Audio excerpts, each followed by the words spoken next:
Welcome to Sleepy History with Karry. Close your eyes and imagine the glittering ballrooms of 18th-Century Versailles. Here Queen Marie Antoinette and the high nobility flaunted the absolute peak of royal eccentricity, the pouf. These spectacular hairstyles rose nearly a metre into the air, defying gravity to display miniature gardens, glass ornaments, and even full-scale wooden models of naval battleships. They were breathtaking symbols of ultimate luxury and divine right. But beneath this pristine powder-white illusion lay a dark, unspoken nightmare. To engineer these massive architectural wonders, hairdressers didn't use modern sprays. Instead, they coated the hair in thick layers of animal lard. Pure pig fat to grease and mould the structure, then threw pounds of kitchen flour over it to mask the grease and create that coveted, ghostly white hue. Because these masterpieces took hours to build, noble women refused to wash their hair for weeks, sometimes months. As the days bled into weeks, the mixture of rotting lard and stale flour turned these royal crowns into warm, rancid breeding grounds.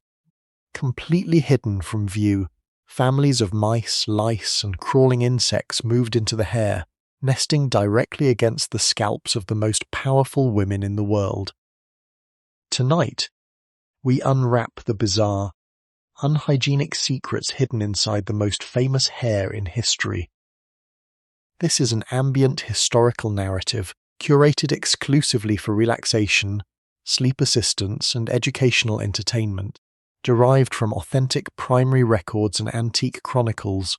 The prose has been softly adapted to foster a soothing, restful atmosphere. Before we proceed, please note this is a historical narrative based on authentic records, shared in a relaxing style. Some details regarding historical hygiene practices may feel unusual or uncomfortable. This content is intended purely for educational entertainment purposes. To fully understand how these gravity-defying structures came to dominate the royal courts of Europe, we must first step into the glittering high-stakes world of 18th-Century Versailles. In this era, architecture was not confined to grand palaces or manicured gardens. It became a deeply personal statement written directly into the silhouettes of the elite. Marie Antoinette, a young queen under immense pressure to establish her dominance and individuality court, found her voice through unprecedented stylistic choices. Alongside her visionary hairstylist, Léonard Autié, she elevated hair from a simple grooming routine into a form of high-concept sculpture. If you are enjoying this soothing journey through the hidden corners of history, please take a gentle moment to subscribe to the channel, leave a like, and turn on the notification bell. Your quiet support helps keep these peaceful historical bedtime stories alive. The creation of a true pouf was an intricate hours-long ritual that required a masterful blend of engineering and artistic patience. It did not rely solely on the subject's natural hair. Instead, a complex framework formed the core of every design. Hairdressers utilized cushions made of wool, pads filled Vecapter horsehair, and lightweight wire cages. The natural hair was carefully drawn up over these internal structures, pinned meticulously, and woven around the base to create the initial illusion of immense volume. To achieve the dramatic height demanded by court fashion, additional hairpieces, often sourced from attendants, were seamlessly integrated into the design. As the height climbed toward 3 feet, structural integrity became the ultimate priority. Without a strong bonding agent, the masterpiece would collapse with the slightest turn of the head. In an era long before modern hairsprays, the solution came from the kitchen. Hairdressers relied heavily on pomades, which were primarily composed of purified animal fats, such as lard.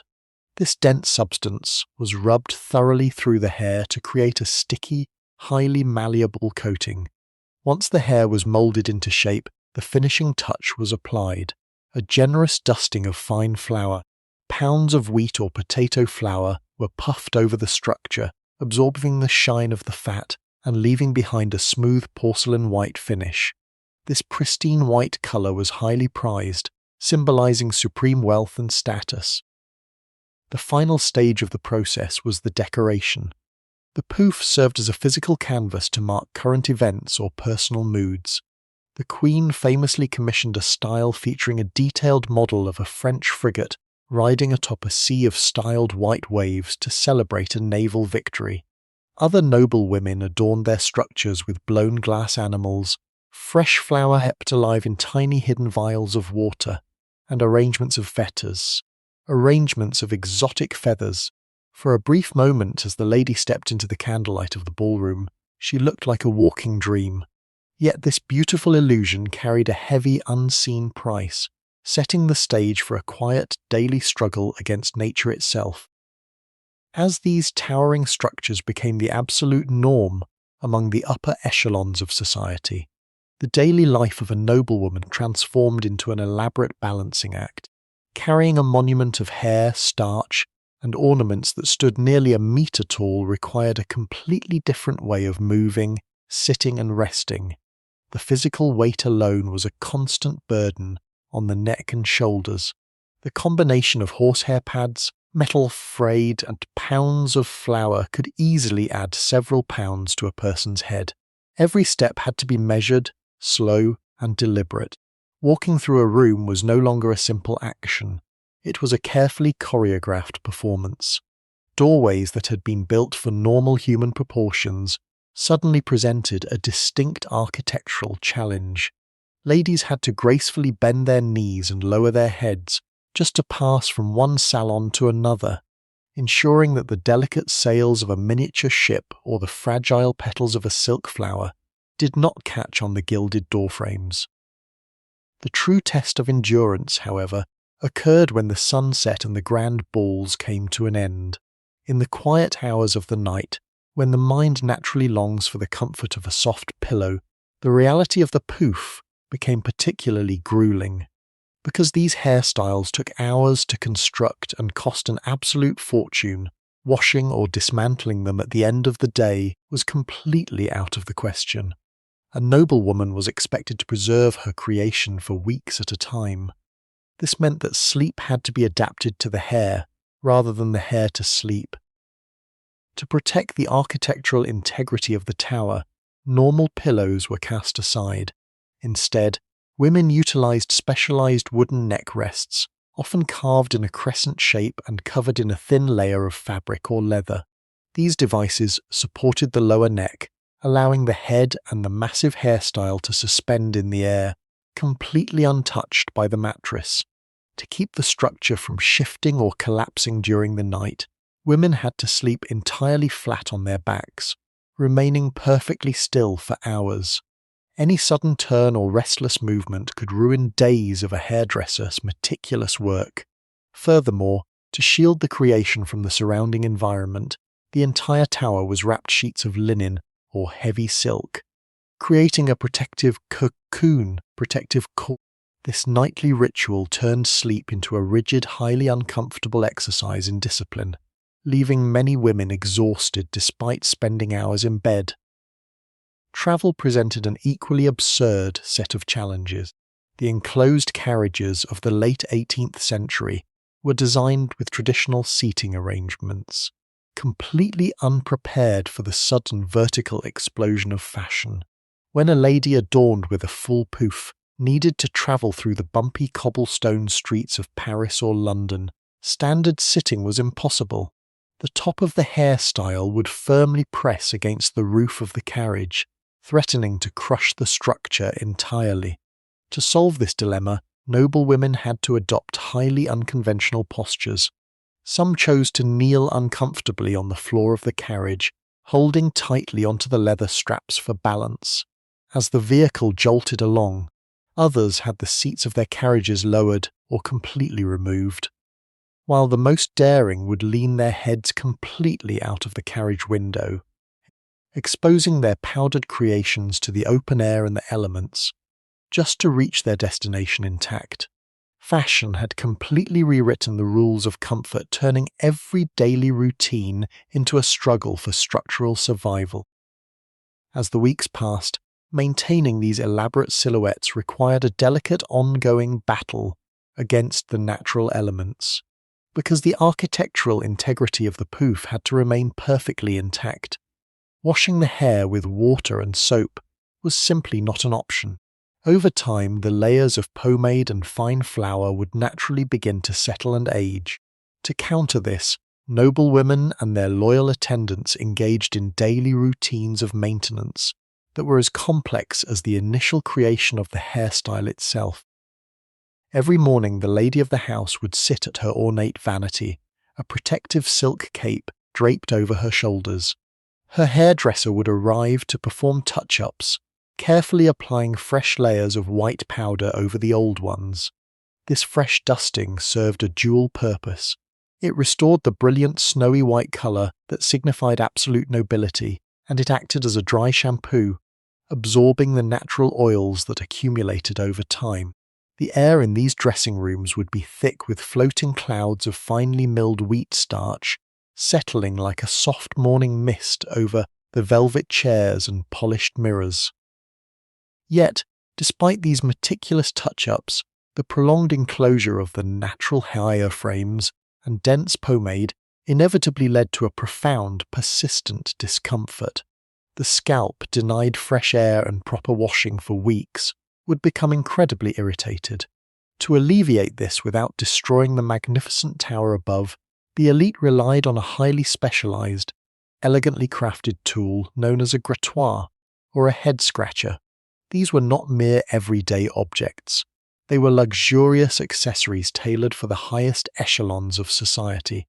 Crafted from polished ivory, smooth tawny silver, the grattoir was essentially a long, slender stick with a delicately curved, hand-like tip.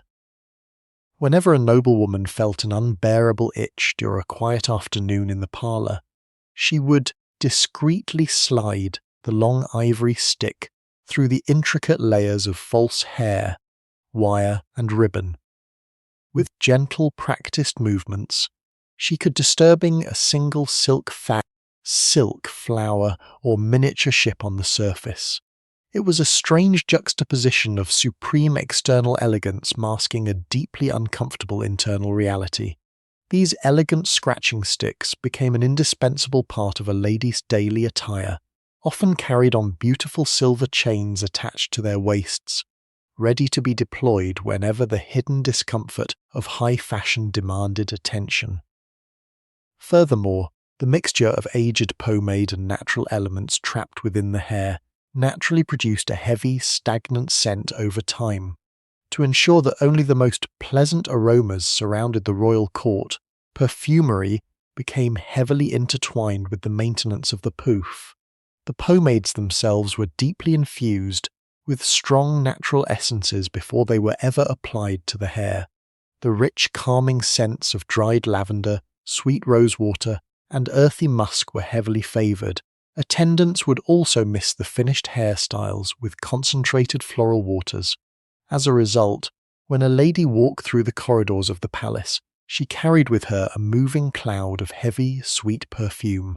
It was a beautifully orchestrated sensory illusion, a fragrant reel of very human struggles, happening just beneath the surface of the powder.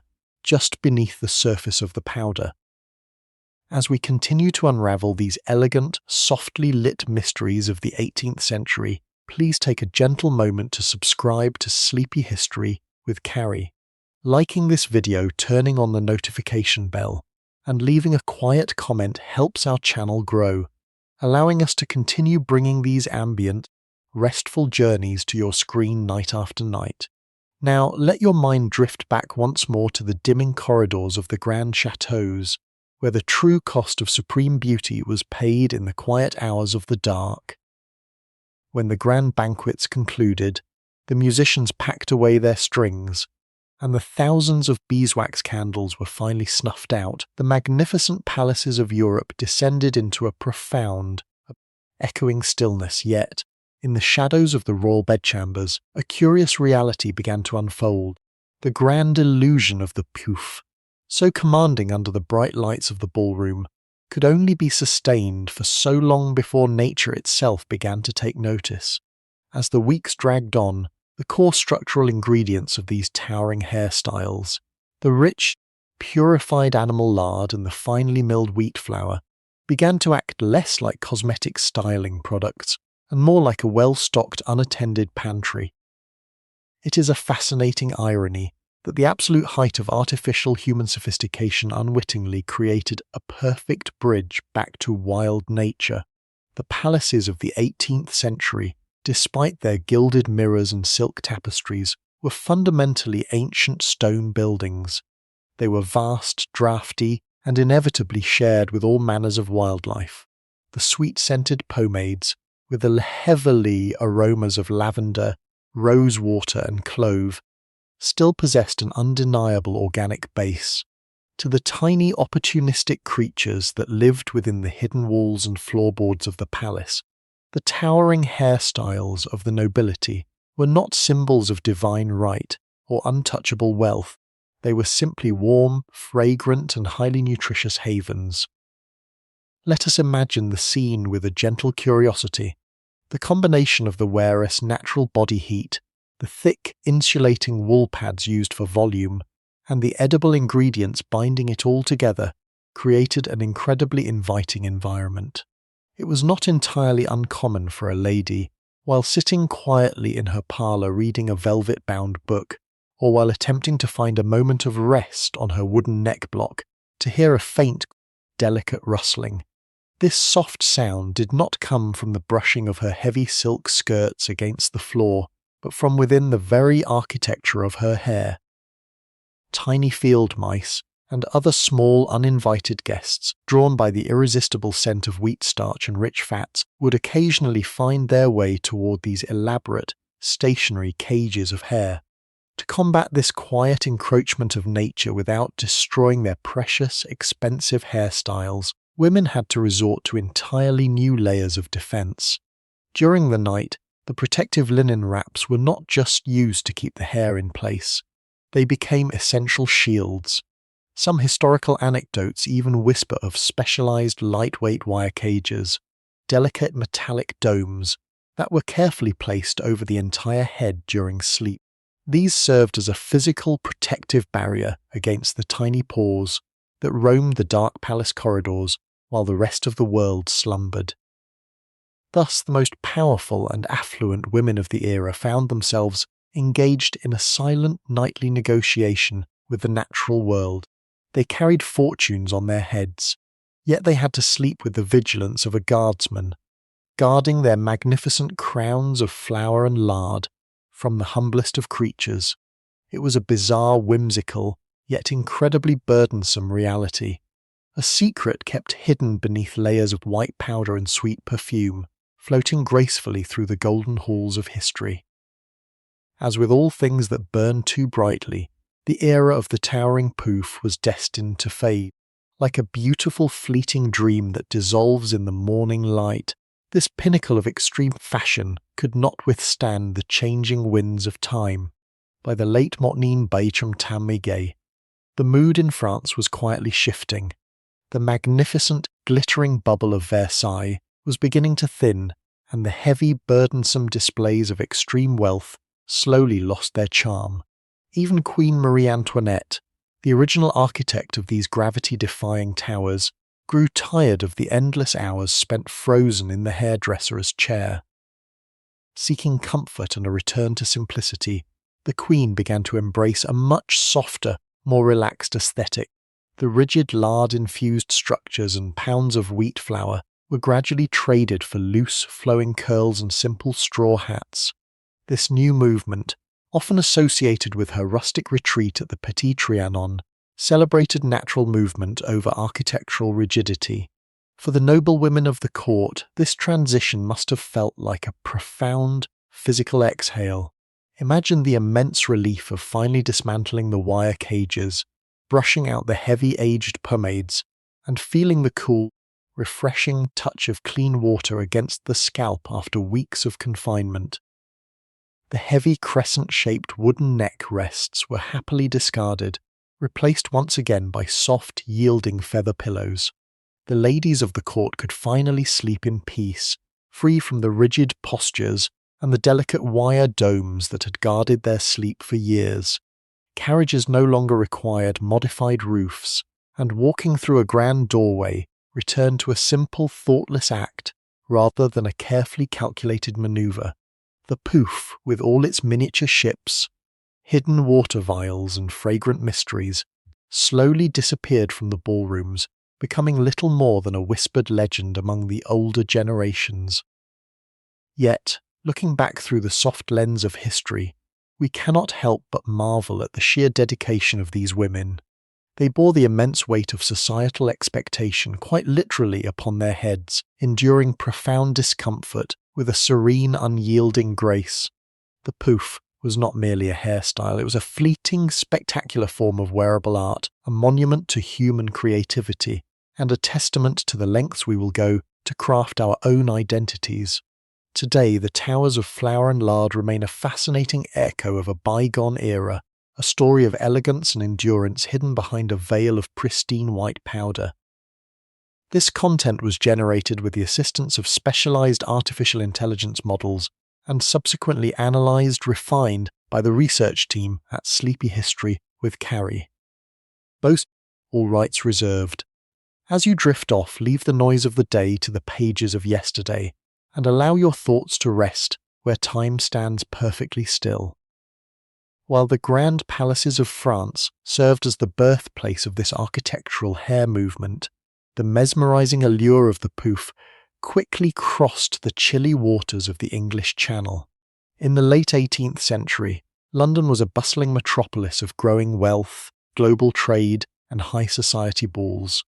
The British aristocracy, always keen to mirror the sophisticated elegance of Versailles while adding their own distinct cultural flair, embraced the towering hairstyle with an unparalleled level of enthusiasm.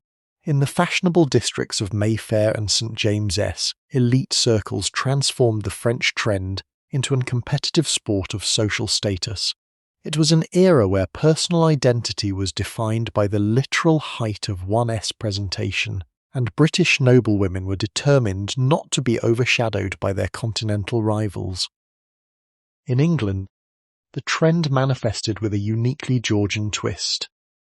The British version of the pouf often incorporated even larger arrangements of exotic feathers, sourced from the furthest corners of the growing empire. Massive ostrich plumes, dyed in soft pastel pink, deep lavenders, and pristine whites, became the defining feature of London high fashion.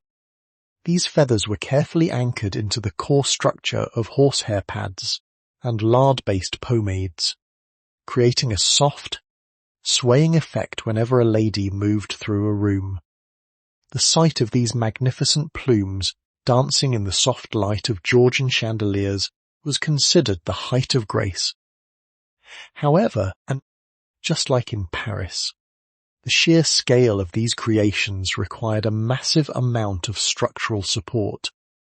British hairdressers adopted the very same techniques as their French counterparts, coating the hair in thick, rich pomades made from animal fats to hold the heavy feathers in place, and then burying the entire composition under dense layers of scented flower.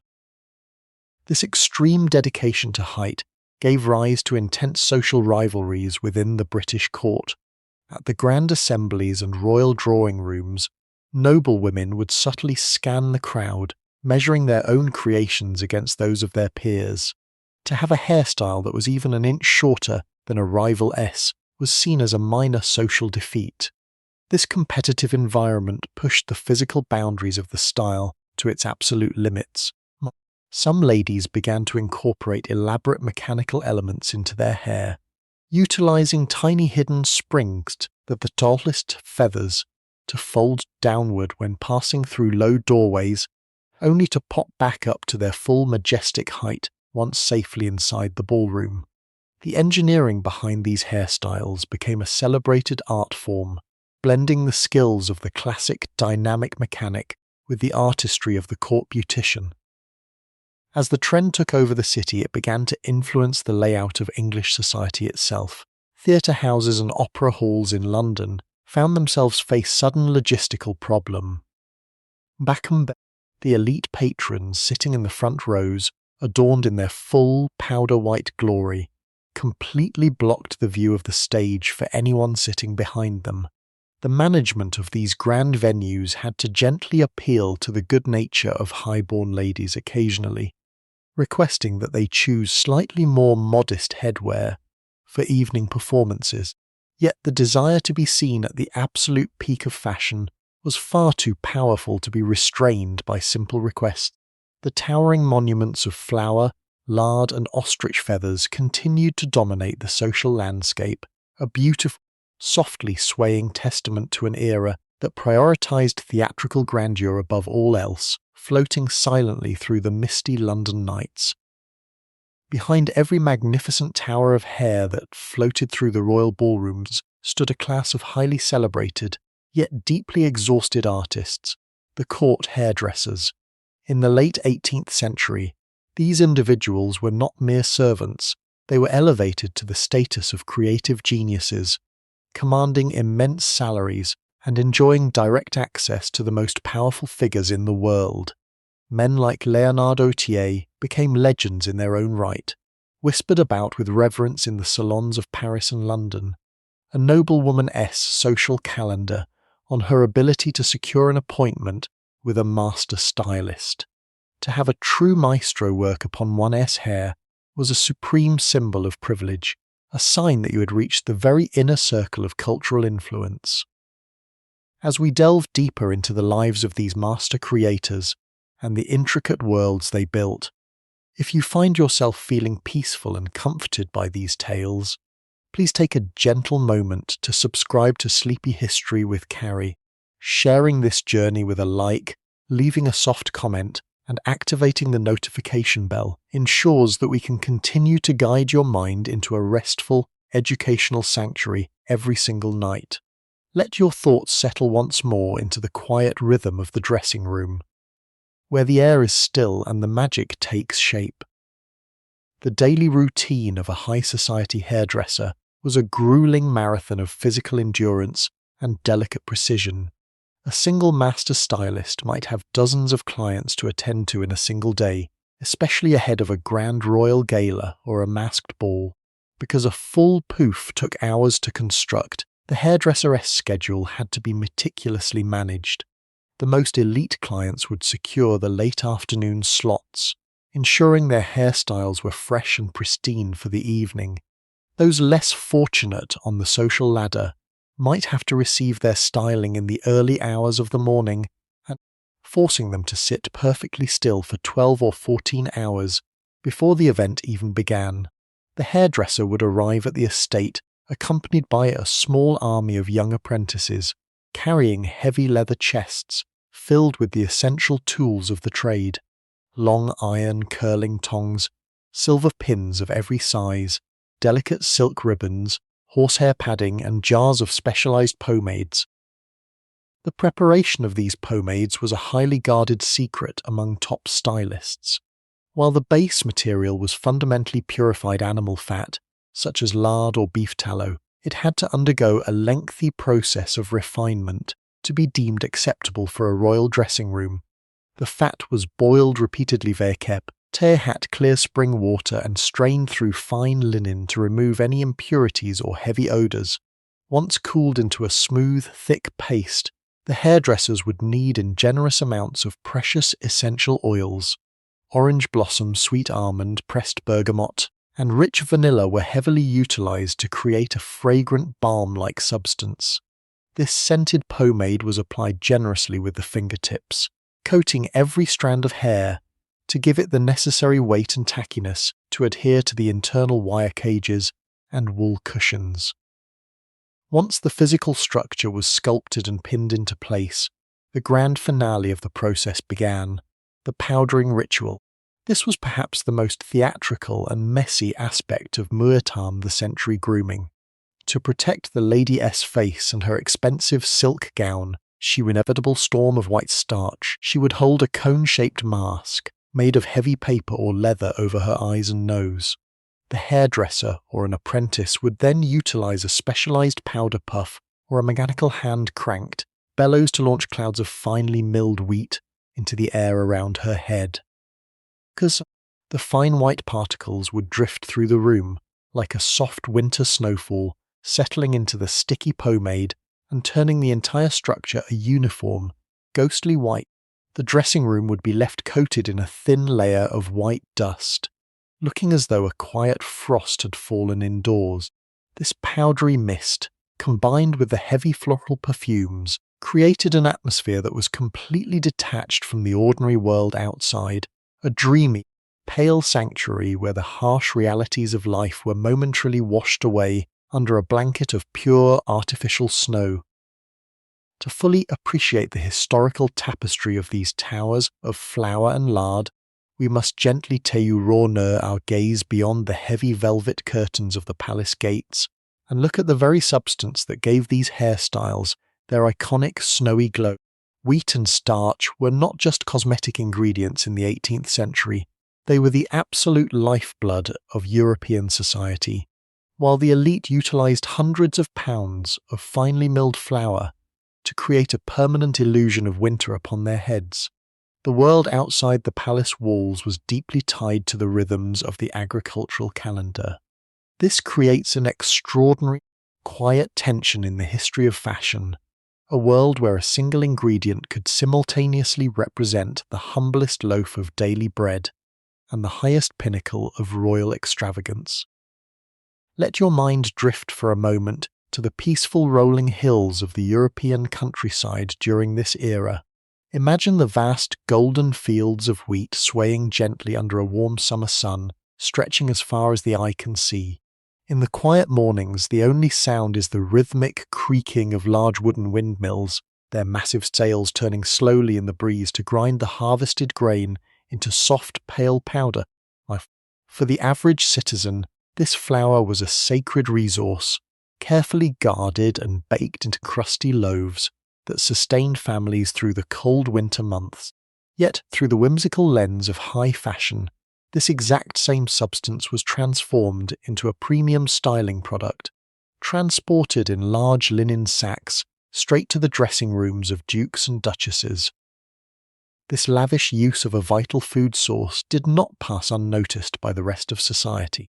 History records that during times of poor harvests, when the winter frost lingered a bit too long or the summer rains failed to fall, the sight of the nobility covered in mounds of white powder became a silent point of cultural friction. While the streets experienced shortages of bread, the ballrooms of Paris and London remained completely frosted in white. Satirical artists of the day, wielding their pens with gentle wit, began to publish sketches in local journals, gently mocking the aristocracy for wearing an entire bakery upon their heads. They drew whimsical caricatures of French and British ladies being followed, trying to retrieve their stolen flour from the massive wire cages of the Pouf. Despite these subtle social commentaries, the trend persisted for years, deeply anchored by the belief that the pristine, chalky white colour was the ultimate marker of refinement. To appear in public with dark, unpowdered hair was seen as a sign of unfinished grooming, a lapse in courtly manners. Therefore, the demand for fine starch remained incredibly high. To satisfy this insatiable appetite for powder, manufacturers began to experiment with alternative ingredients, introducing finely ground starch derived from potatoes, rice, and even dried white clay.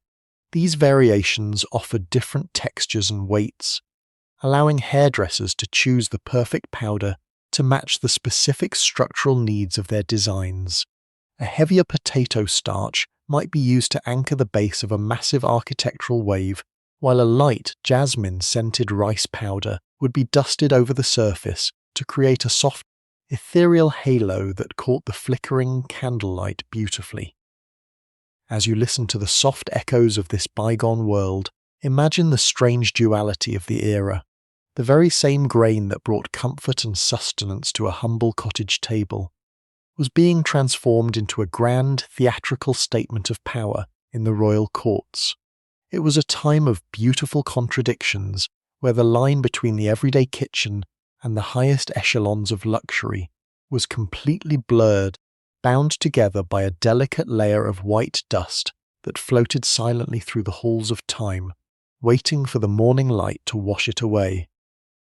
The grand phenomenon of the pouf extended far beyond the mirrors of the royal dressing rooms, acting as a powerful economic engine that stimulated a vast network of specialized artisans and trade routes throughout the 18th century.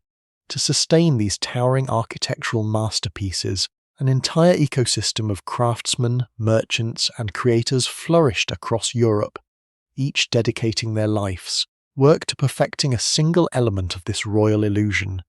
When we look at a portrait from this era, we are not merely looking at a hairstyle.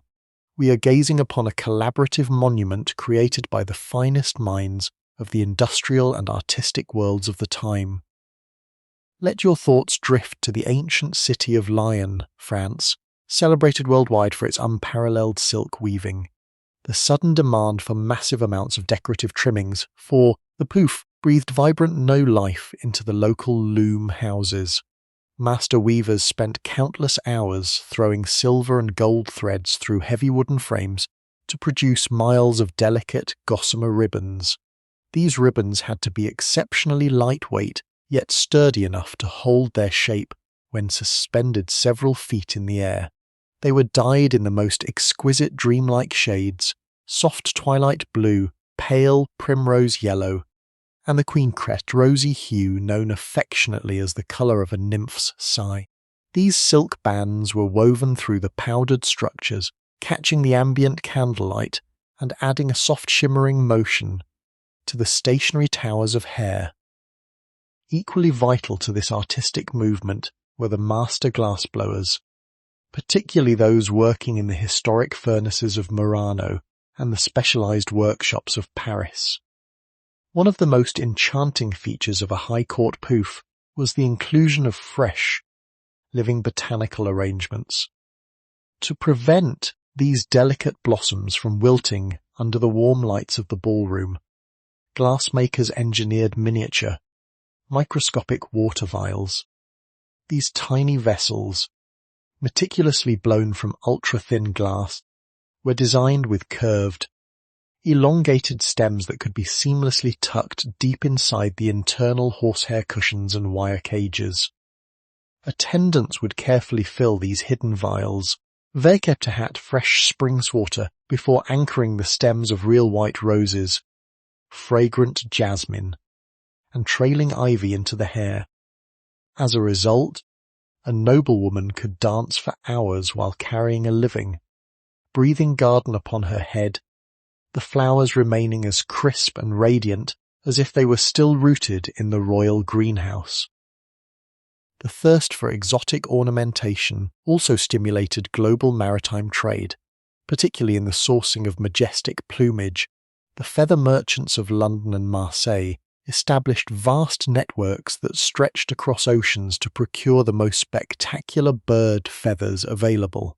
Ostrich plumes from Africa, peacock feathers from the Far East, and rare iridescent down from South American waterfowl were imported in massive quantities. Upon arrival, these feathers underwent a meticulous treatment process. Specialists would wash them in gentle herbal solutions, steam them to restore their natural volume, and manually curl the edges using dull silver blades to achieve a soft cloud-like texture. A single high-tier fashion house might store thousands of these feathers in long velvet-lined cedar drawers, categorization by shade and flexibility, ready to be selected by a premier hairstylist to top off a monument of flour and lard. Finally, we must look at the exquisite porcelain factories of Sèvres and Meissen, where artisans crafted the luxurious vessels required to hold the cosmetic ingredients themselves. On every noble vanity stood a collection of hand-painted porcelain boxes and jars, decorated with pastoral scenes of shepherds and spinning wheels. These jars held the refined pomades and the scented starch powders, protecting them from the humidity of the ambient air. The lids were fitted with delicate silver rims, and the accompanying powder puffs were made from the softest swan down, attached to handles carved from ivory or mother of pearl. Every single instrument used in the creation of the pouf was a work of art in its own right, transforming the daily act of grooming into a sacred, beautiful ritual. As the night deepens, imagine these thousands of artisans quietly working at their benches, their hands moving in harmony with the gentle ticking of grandfather clocks, crafting the delicate pieces of a dream that would define an age of ultimate elegance. As the craze for these magnificent towers of flour and lard reached its zenith, the fashion began to transcend the exclusive gates of the royal palaces, flowing outward into the wealthy merchant classes and the upper bourgeoisie. This phenomenon, which historians often refer to as Pouf mania, transformed the hairdressing industry from a modest domestic service into a highly respected and structured academic profession. Across the major capitals of Europe, traditional apprenticeships were no longer sufficient to meet the overwhelming demand for vertical grandeur. For the first time in history, specialized hairdressing academies opened their doors, complete with formal curriculums, technical manuals, and rigorous practical examinations. In these early cosmetology schools, aspiring young plexed laws of balance, weight distribution, scene distribution, and architectural design. They did not immediately practice on living subjects. Instead, the classrooms were filled hat rows of heavy wooden dummy heads carved to mimic the proportions of a high society lady. Students would practice the precise application of pomades, learning the exact ratio of animal fat required to coat the hair without making it overly heavy. They mastered the art of carving internal horsehair cushions and bending wireframes into custom shapes tailored to different facial structures. The final exam for a student seeking to become a licensed court hairdresser was an intense, timed demonstration where they had to construct a flawless, 3-foot-tall pouf, complete with integrated decorations and a uniform dusting of fine flour, entirely under the watchful eyes of master craftsmen. This professionalization of the trade gave rise to the first published literature dedicated entirely to hair design. Beautifully illustrated textbooks and style guides began to circulate through the printing presses of Paris and London. These books contained detailed copperplate engravings showing step-by-step blueprints for achieving iconic styles. Authors wrote poetic chapters on the philosophical meaning of different hairstyles, arguing that a woman's hair was the ultimate expression of her soul and intellect. Wealthy women who could not afford a daily personal stylist would pore over these manuals by candlelight, instructing their personal maids on how to replicate the structural techniques, using everyday kitchen ingredients, ensuring that even outside the immediate royal court, the silhouette of society remained uniformly elevated. The widespread adoption of the pouf also forced a fascinating revolution in furniture design and interior architecture during the late Georgian and Louis Missaud periods. Standard chairs with high, rigid wooden backs suddenly became entirely impractical, as they would collide with the delicate rear structure of the hairstyle, pushing the lady's head forward into an awkward, uncomfortable tilt. In response, master cabinet makers introduced the fauteuil à la reine, a luxurious armchair featuring a significantly lowered backrest that terminated well below the shoulders. This clever modification allowed a noble woman to sit back completely, her towering monument of powdered hair floating freely in risk of distortion, without any risk of distortion. Similarly, the placement of mirrors within grand townhouses had to be entirely reimagined.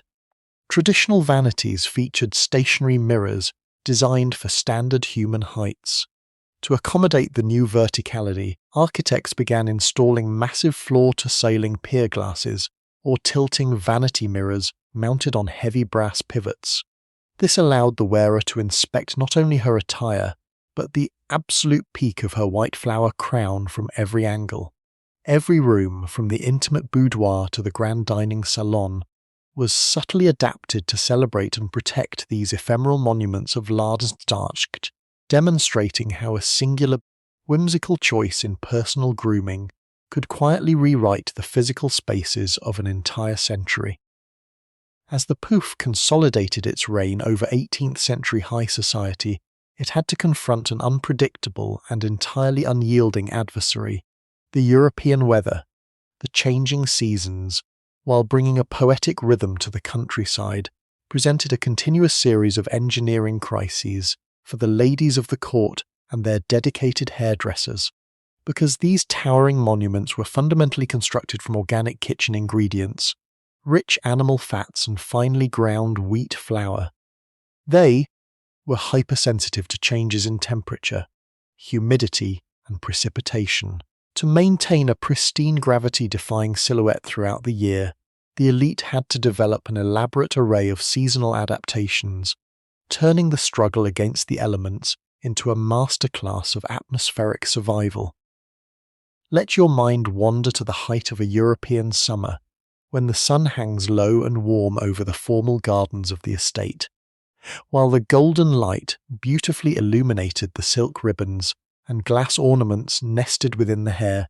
The accompanying heat posed a significant threat to the Pouf's internal structural integrity.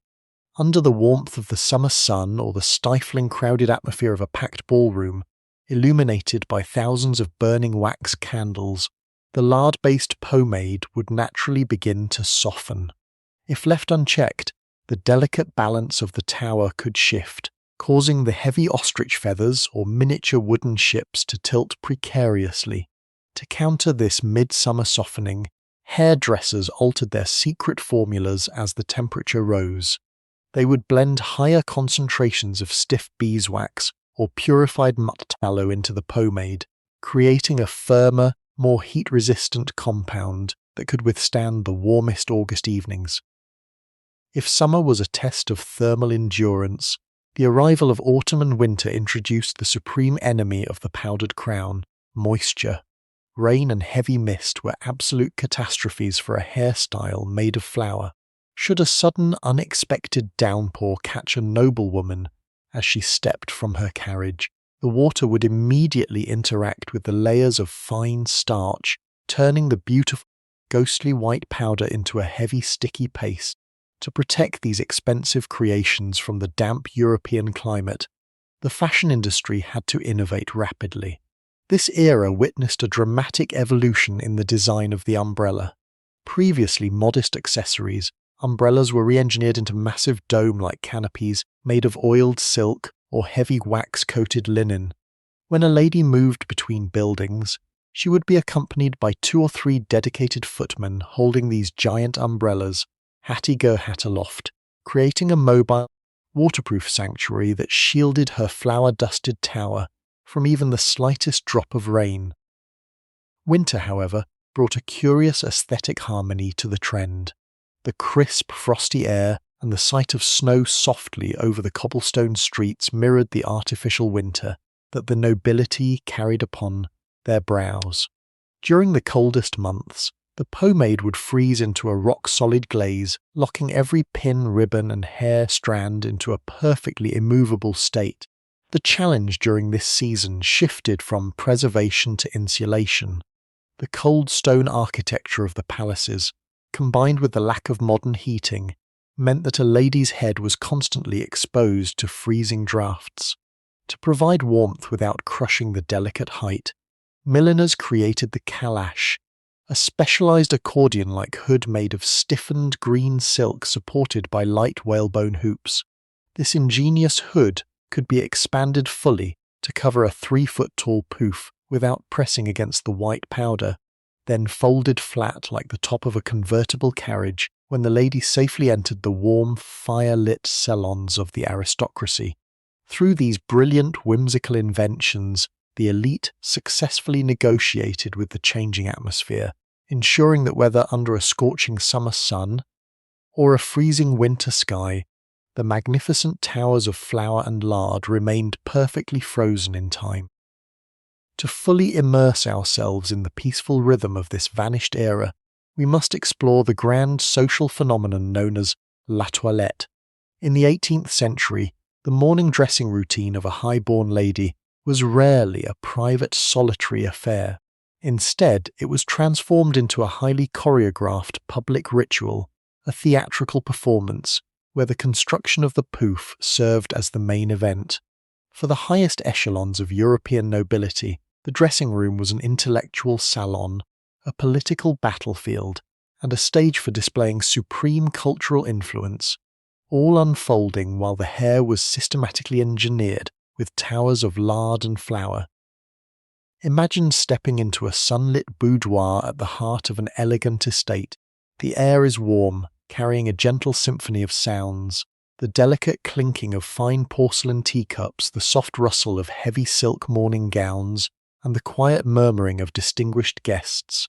While the lady sat patiently at her central vanity mirror, her dressing room would fill with an invited audience of philosophers, poets, musicians, and close political allies. To be granted access to a duchess' or a queen's morning toilette was an extraordinary honour, signalling that you belonged to her inner circle of trust. While the master hairdresser and his apprentices worked meticulously to build the wireframes and apply the fragrant pomades, the lady would casually conduct business, sip her morning chocolate, and engage in witty debates about art, literature, and state affairs. This public setting added an entirely new layer of pressure to the hairstylist's work. Every movement of the curling irons, every placement of a silver pin, and every dusting of the fine white flour was closely observed and judged by the gathered crowd. A single misstep could ruin the reputation of the stylist or invite subtle aristocratic mockery. Therefore, the hairdressers performed with the grace of stage actors, turning the messy application of animal fats and starch into a beautiful rhythmic dance. They would dramatically flourish their silk powder puffs, throwing soft white clouds into the ambient light, creating a dreamy, ethereal haze that seemed to elevate the entire room into a realm of pure fantasy. For the guests, attending a morning toilette was a vital social duty. It was where the most exclusive court gossip was traded, where political alliances were quietly formed, and where the latest artistic trends were debuted. A poet might stand near the vanity and recite a newly composed sonnet dedicated to the lady's beauty, subtly comparing her growing crown of white hair to the snow-capped peaks of Mount Olympus. A musician might gently pluck the strings of a harp in the corner, providing a soothing, melodic soundtrack to the ongoing construction of the fashion monument. The entire atmosphere was a carefully orchestrated celebration of artificiality and refinement, a world where the raw realities of nature were completely banished in favour of a polished, powder-white dream. As the hours passed and the pouf finally reached its majestic completion, adorned with its final selection of ribbons, feathers, and blown glass ornaments, the room would erupt into a chorus of soft, polite applause. The lady would rise from her chair, completely transformed into a towering icon of royal majesty, ready to face the formal demands of the day. This daily ritual demonstrated that the pouf was far more than an eccentric personal choice. It was a collective cultural experience, an artistic anchor around which the social life of the century revolved. As you allow your mind to rest, imagine the soft laughter and the gentle clinking of porcelain fading into the quiet afternoon, leaving behind a lingering scent of lavender and a quiet, peaceful stillness that stretches across the centuries.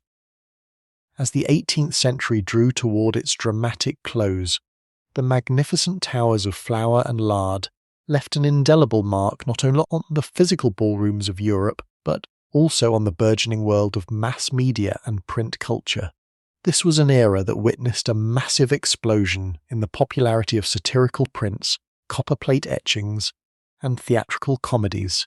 The sheer absurdity and scale of the pouf provided endless fuel for the quick-witted artists and writers of Paris and London, turning the hairstyle into one of the very first viral fashion sensations in human history. Through these beautifully preserved prints, we are granted a unique, whimsical window into how society viewed its over-kept-no extreme eccentricities, capturing the playful spirit of an age that loved nothing more than a grand spectacle.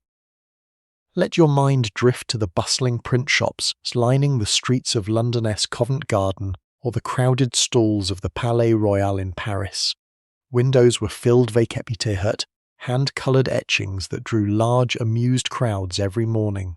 The most famous of these caricatures gently exaggerated the engineering challenges of the Pouf to a delightful degree. One iconic print depicted a fashionable lady sitting at her vanity, while her hairdresser had to balance precariously at the very top of a tall wooden ladder, using a long pair of tongs to adjust a single curl at the apex of her 3-foot-tall hair tower. Another popular illustration showed a lady entering a grand dining room, but her hair was so exceptionally tall that a specialized servant had to walk before pole with a long silver pole, gently lifting the hanging chandeliers so her white flower crown could pass safely underneath. These prints were not cruel. They were a form of shared cultural affection, a way for society to laugh softly at the height to which its own imagination had soared. The theatre world embraced the trend with equal enthusiasm. Playwrights wrote entire comedic scenes centered around the logistical nightmares of high fashion. Actresses would deliberately walk onto the stage wearing over-the-top, highly parodied versions of the Pouf, adorned with absurd items like miniature vegetable gardens, nesting birds, or working water fountains. During the performance, the actress would skillfully navigate the stage, props intentionally, knocking over lightweight furniture, or getting her hair temporarily caught in the stage curtains, provoking roars of gentle laughter from the seated aristocracy. Even the noblewomen who wore these styles would sit in their private theatre boxes, fanning themselves hat silk fans, and laughing along with the rest of the audience, fully aware of the beautiful, burdensome comedy they participated in every single day. Beyond the laughter, this cultural documentation helped to cement the Pouf as the ultimate visual symbol of its era. When we think of the late 18th century today, the image that immediately flashes across our minds is that of a beautifully powdered, a vertically magnificent queen. The style came to represent the profound human desire to create an alternative reality, a perfect stylized world where every detail was curated, polished, and elevated above the mundane textures of everyday life. It was a grand architectural dream built out of the simplest kitchen ingredients, a testament to an era that prioritized artifice, elegance, and theatrical presentation above all else. As the night deepens and the world outside grows quiet, imagine the ink drying on those old satirical prints, the laughter of the theatre fading into the soft night air, leaving behind a rich, fascinating legacy that continues to enchant our imaginations across the centuries. To fully understand the grand, sweeping narrative of the 18th century Pouf, we must also shine a gentle, appreciative light upon the silent figures who stood in the shadows of the grand dressing rooms, the personal chambermaids and domestic servants.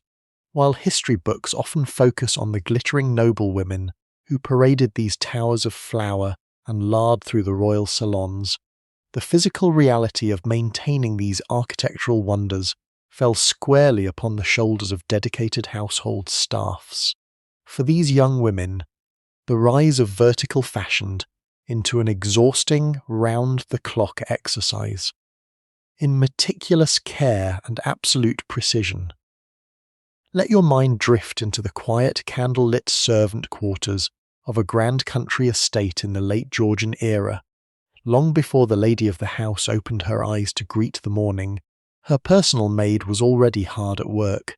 The care of a Pouf began in the dead of night, because the noblewoman had to sleep in a completely rigid, motionless posture on a wooden neck block. The maid often slept on a small cot nearby, remaining on constant alert. If the lady shifted in her sleep, or if the protective linen wraps began to slip from the towering crown of hair, it was the maid's responsibility to quietly step forward in the dark, gently adjusting the heavy silk cloths and ensuring that the internal wire cages remained perfectly safe from harm. When morning arrived, the maid's labour escalated into a multi-hour process of preservation. While the master hairdresser was called in for grand events, the daily maintenance was entirely managed. by the domestic staff.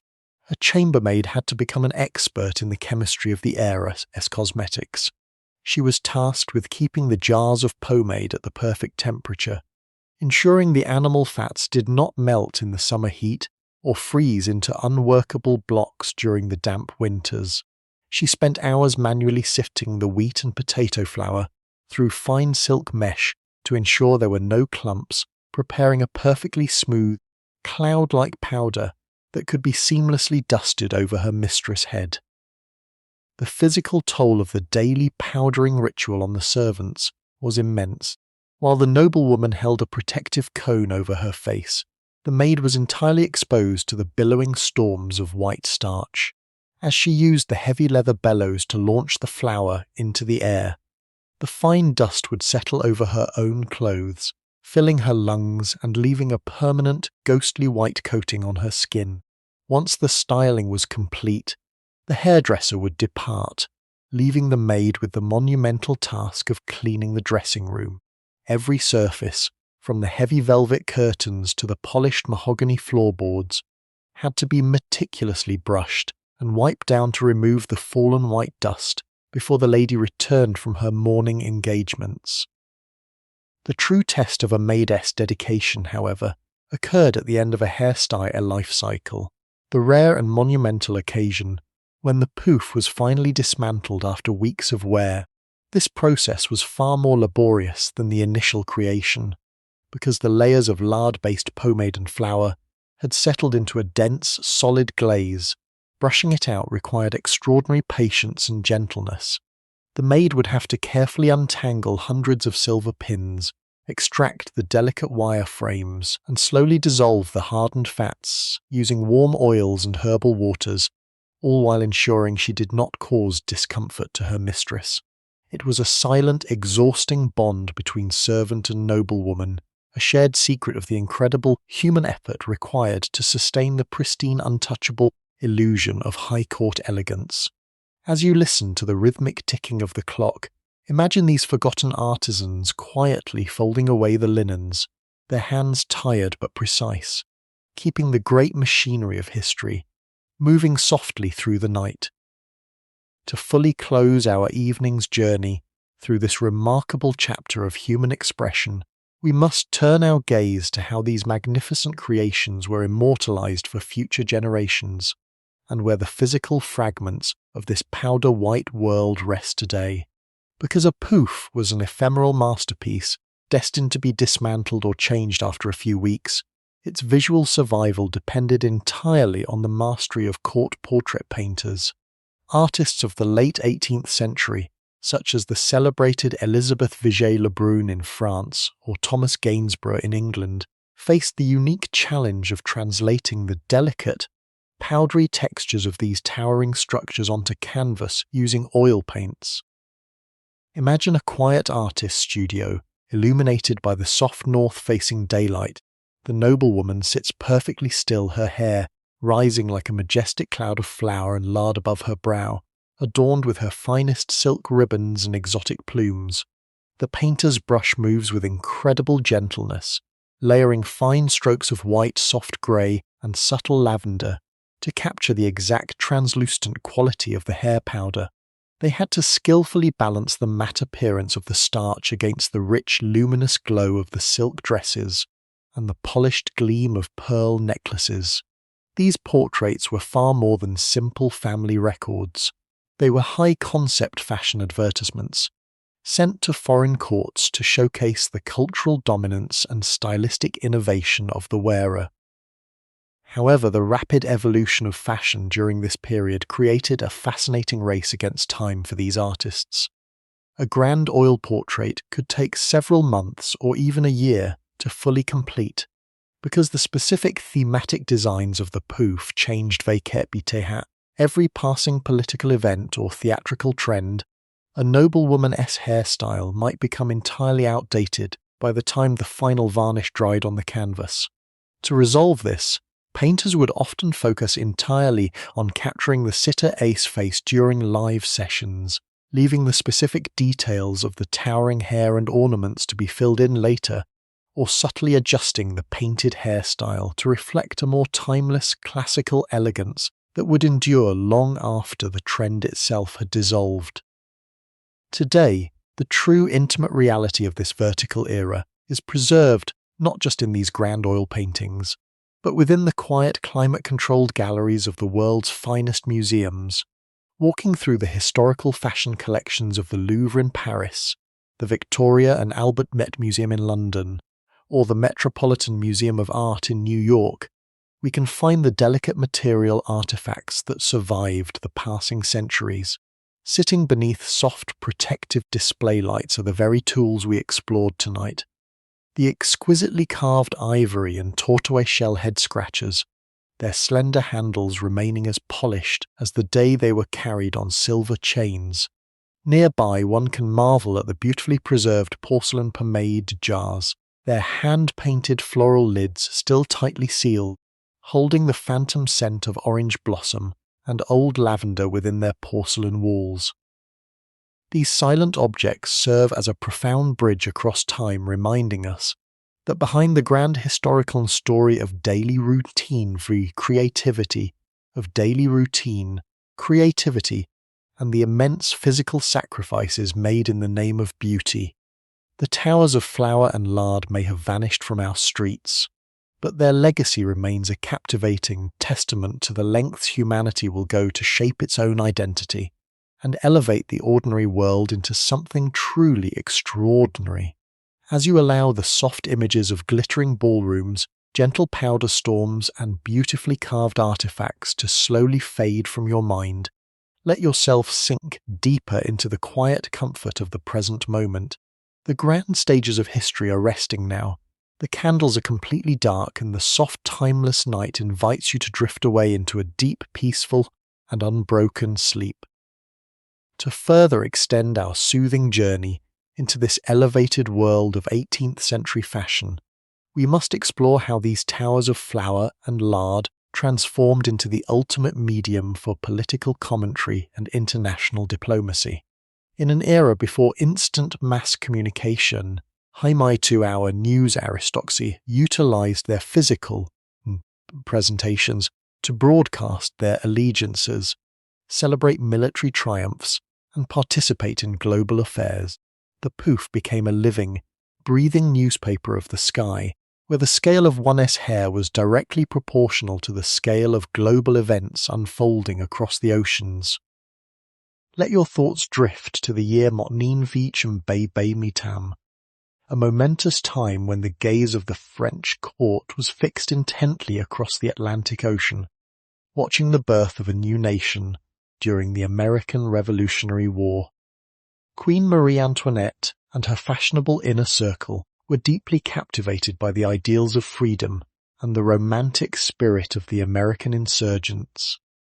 When France officially formed an alliance with the young United States, the event was not merely signed into law on parchment, it was immediately commemorated in the hair of the elite.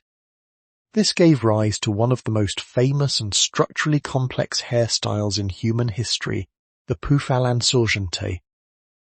To construct this masterwork of political fashion, court hairdressers had to push their engineering skills to unprecedented limits. The base of the hair was heavily anchored with the traditional mixture of purified animal fats and dense cushions to provide a stable foundation. Then, using wires and blue silk ribbons, the stylist crafted a miniature undulating ocean that cascaded over the crown of the head. Resting atop these satin waves was a highly scaled wooden model of the French frigate La Belle Poule, a celebrated warship that had engaged in a famous naval standoff. The tiny vessel was complete with microscopic ropes, carved wooden cannons, as the lady glided gracefully through the mirrored corridors of Versailles. This trend of political hairstyling quickly became an expectation among the diplomatic corps. When foreign ambassadors arrived at court to present their credentials, they were greeted by rows of noble women wearing hairstyles specifically designed to honor their respective home countries. For a Spanish delegation, the pouf might incorporate delicate lace mantillas and blown glass orange blossoms. For an Austrian diplomat, the hair would feature the double-headed imperial eagle sculpted out of stiffened feathers and dusted with golden glitter. It was a silent, incredibly sophisticated forming, executed through the meticulous arrangement of starch, pomade and luxury ornaments. The phenomenon also allowed women to express their personal intellectual passions and support for scientific progress. When the Montgolfier brothers successfully launched the first hot air balloon over the gardens of Versailles, the event ignited a wave of global fascination known as balloon mania. Within days, the traditional feathers and ships were replaced by miniature, woven wicker baskets and silk balloons nestled high within the powdered hair towers.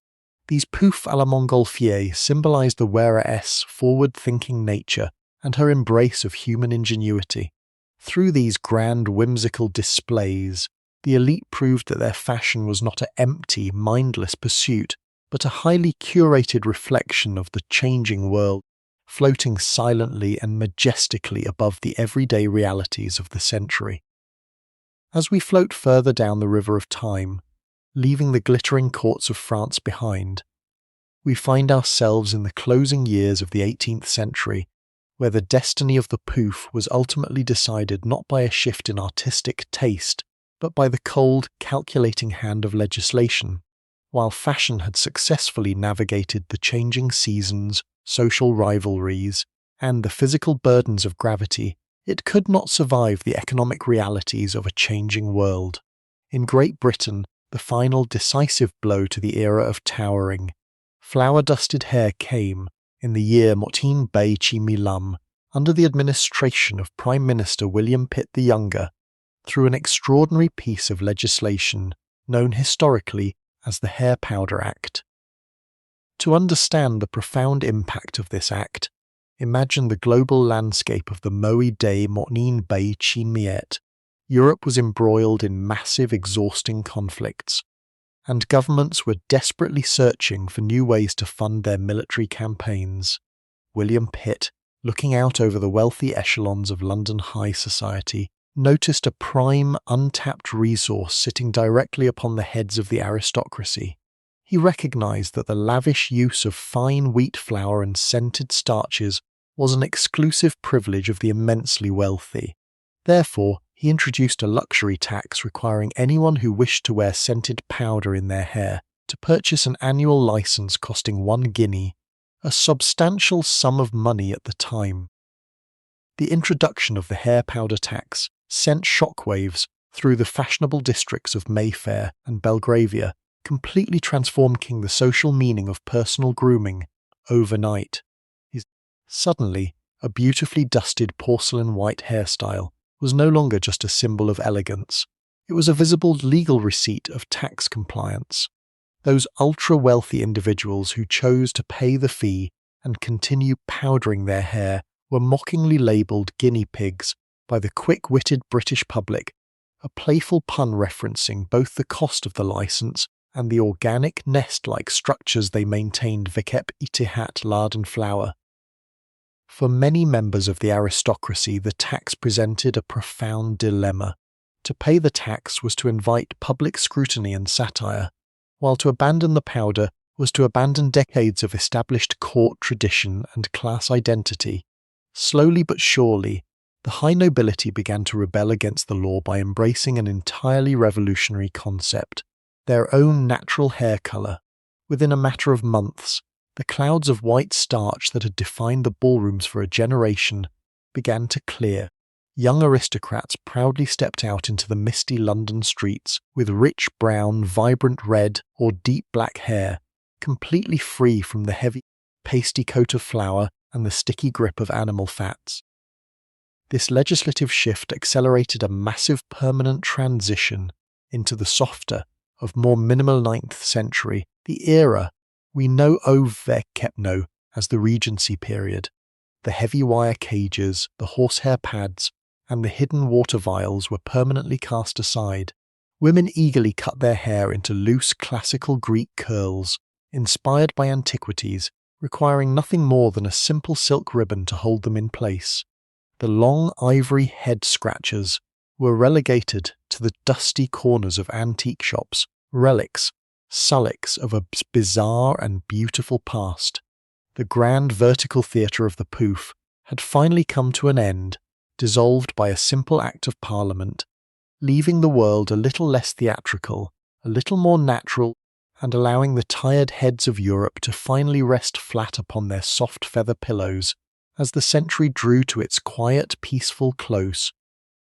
To fully grasp the grand scale of this fashion phenomenon across the English Channel, we must turn our attention to the most captivating figure of the Georgian era, Georgiana Cavendish, the Duchess of Devonshire. If Marie Antoinette was the undisputed sovereign of fashion in continental Europe, Georgiana was her mirror image in Great Britain. A woman of immense charisma, intelligence, and political influence, the Duchess transformed every public appearance into a grand event, and it was her personal adoption of the towering pouf that solidified the style as the ultimate marker of high-born British identity. Imagine a crisp, foggy London evening. The carriage wheels clatter softly over the cobblestones as the Cream Grand Subscription Ball at Almack's gathers for a grand subscription ball at Almack's. The doors swing open, and the crowd falls into a respectful silence as Georgiana steps into the room. Rising nearly 3 feet above her brow is a magnificent powder-white monument that leaves the onlookers completely breathless. Instead of the French miniature ships, Georgiana pioneered a uniquely British style dominated by massive, cascading ostrich feathers. She had imported these exquisite white plumes at an exorbitant cost, anchoring them securely into a base of horsehair cushions and rich lavender-scented pomades, then dusting the entire structure with a fine, ghostly white flower that seemed to glow beneath the candlelight. The Duchess' endorsement of these giant ostrich feathers ignited an absolute frenzy among the women of London. Overnight, the demand for plumes soared to such an extent that the City's milliners and feather merchants could barely keep their shelves stocked. It was said that the price of a single pristine white ostrich feather could equal a servant's wages for an entire month. Women of lesser means would spend hours searching through local markets, purchasing smaller bird feathers, and skillfully gluing them together to mimic the grand, cloud-like texture of Georgiana's iconic style. The silhouette of British Hattie-Go-Hat society became instantly taller, sought to emulate the majestic, swaying grace of the Duchess. However, maintaining this level of vertical grandeur required an immense amount of structural support and daily dedication. To prevent the heavy feathers from collapsing forward, the base of the hair had to be packed densely with additional padding made of wool or natural hair pieces, all bonded together by layers of purified animal fats. This dense, heavy crown became a permanent fixture on the Duchess' head for weeks at a time. The physical weight alone was a test of supreme endurance, yet Georgiana carried herself with a serene, unyielding composure that made the immense burden look entirely effortless. She became a living work of art, a symbol of national pride and sophisticated elegance that defined the aesthetic of the entire empire. As you listen to the soft, rhythmic description of this vanished world, imagine the gentle movement of those massive white feathers as the Duchess moved through the ballroom, casting long, coarse, elegant shadows against the gilded walls. It was a time when beauty was measured in height and grandeur, a fleeting moment of ultimate luxury, where the simplest ingredients of flour and lard were used to craft a crown fit for the highest echelons of society. The echoes of those glittering London nights still linger in the pages of history, inviting us to look back with a peaceful curiosity at the magnificent towers that once ruled the world of fashion before fading softly into the quiet stillness of the past. As the grand aesthetic of the pouf established its supreme dominance in Paris and London, the hypnotic allure of the towering, flower-dusted silhouette travelled far beyond the borders of Western Europe.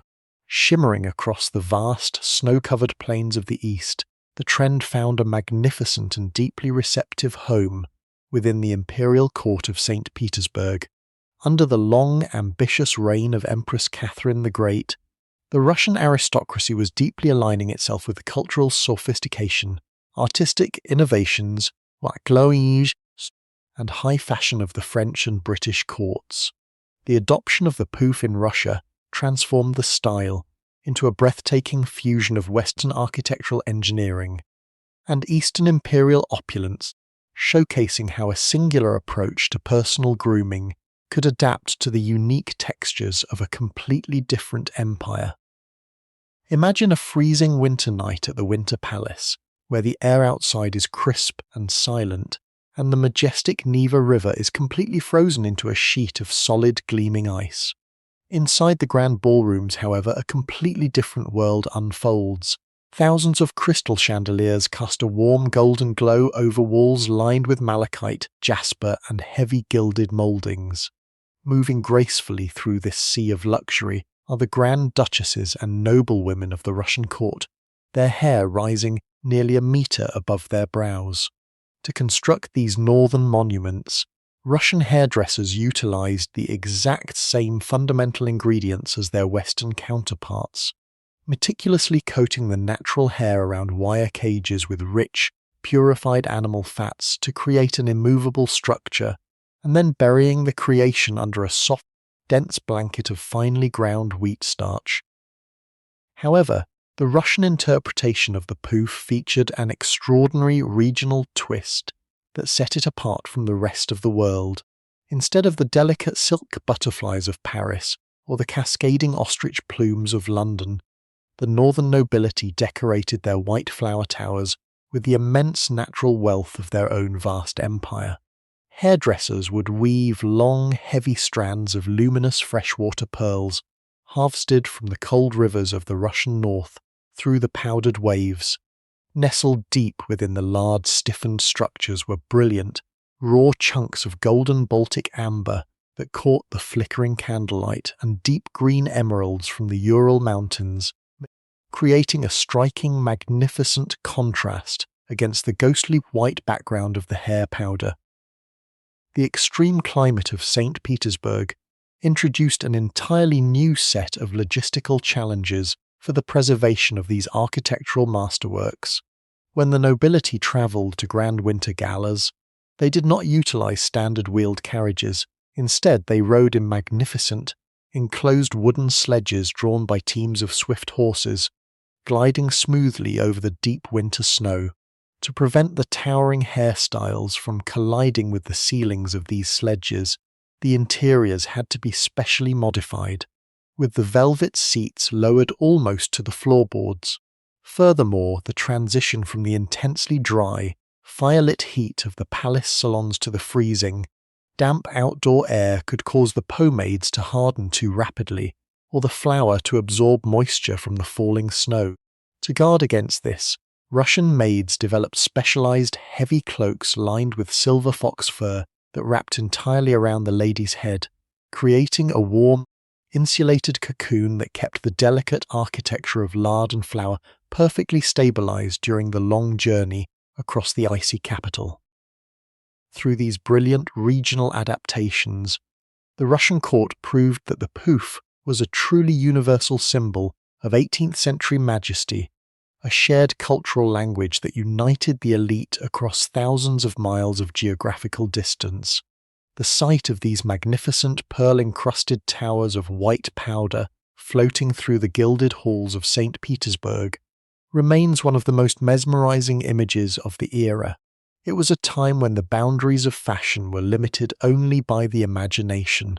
A beautiful, fleeting moment of ultimate luxury were transformed into a crown fit for an empress, resting peacefully, under the quiet, starlit northern sky. To truly appreciate the endless imagination that characterized the height of the Pouf phenomenon, we must step closer to the vanity table to examine the specific, extraordinary themes that noblewomen chose to display within their towering structures of hair, lard, and flour. the pouf was far more than an exercise in vertical engineering. It was a form of miniature, three-dimensional storytelling, an art form where the most intimate passions, intellectual curiosities, and personal milestones of the wearer were brought to life in a delicate landscape of white starch and silk threads. Hairdressers were expected to be not only structural masters but also master scenographers, capable of turning a lady's head into a canvas for the most whimsical fantasies of the age. One of the most enchanting variations was the pouf à la zodiaca, a style that captured the late 18th century's deep fascination vers Kep iter astronomy and the mysteries of the night sky. To construct this celestial masterpiece, the base of the hair was heavily coated in rich, lavender-scented pomade and meticulously wrapped around a wide, metallic sphere hidden within the horsehair padding. Once the structure was dusted with a dense layer of fine white flour. To create a pale, ethereal background, the hairdresser would meticulously arrange blown glass ornaments representing the sun, the crescent moon, and the 12 signs of the zodiacs were suspended thin, flexible silver wires that would gently vibrate verkepte at every step the lady took, the walls catching the golden candlelight of the ballroom and creating the illusion of a miniature, moving universe floating gracefully above her brow. For those who favoured a more grounded romantic aesthetic, the pouf à la bergère, or the pastoral pouf, offered a beautiful stylized escape into the idealized realm of nature. Inspired by the philosophy of Jean-Jacques Rousseau, who celebrated the simplicity of rural life, noble women would commission elaborate country landscapes to be built directly into their hair. Nestled deep within the flower-dusted waves were miniature sheep carved from soft wax, tiny wooden shepherd's crooks, and small pathways made of coloured sand. To complete the pastoral dream, hairdressers would integrate real, fragrant herbs such as rosemary and thyme alongside fresh wildflowers, kept alive in microscopic glass water vials hidden within the wire cages. It was a fascinating contradiction, utilizing the ultimate symbol of artificial court luxury to celebrate the untouched purity of the countryside. Even moments of deep, personal sorrow were translated into this grand architectural language through the pouf de deuil, or the mourning pouf. When a noble family entered a period of official mourning, the vibrant silk ribbons, bright feathers, and gleaming glass ornaments were quietly set aside. In their place, the hairdresser would weave a sombre yet profoundly elegant tapestry out of black velvet bands, dark ostrich plumes, and delicate weeping willows sculpted from spun silk or black jet beads.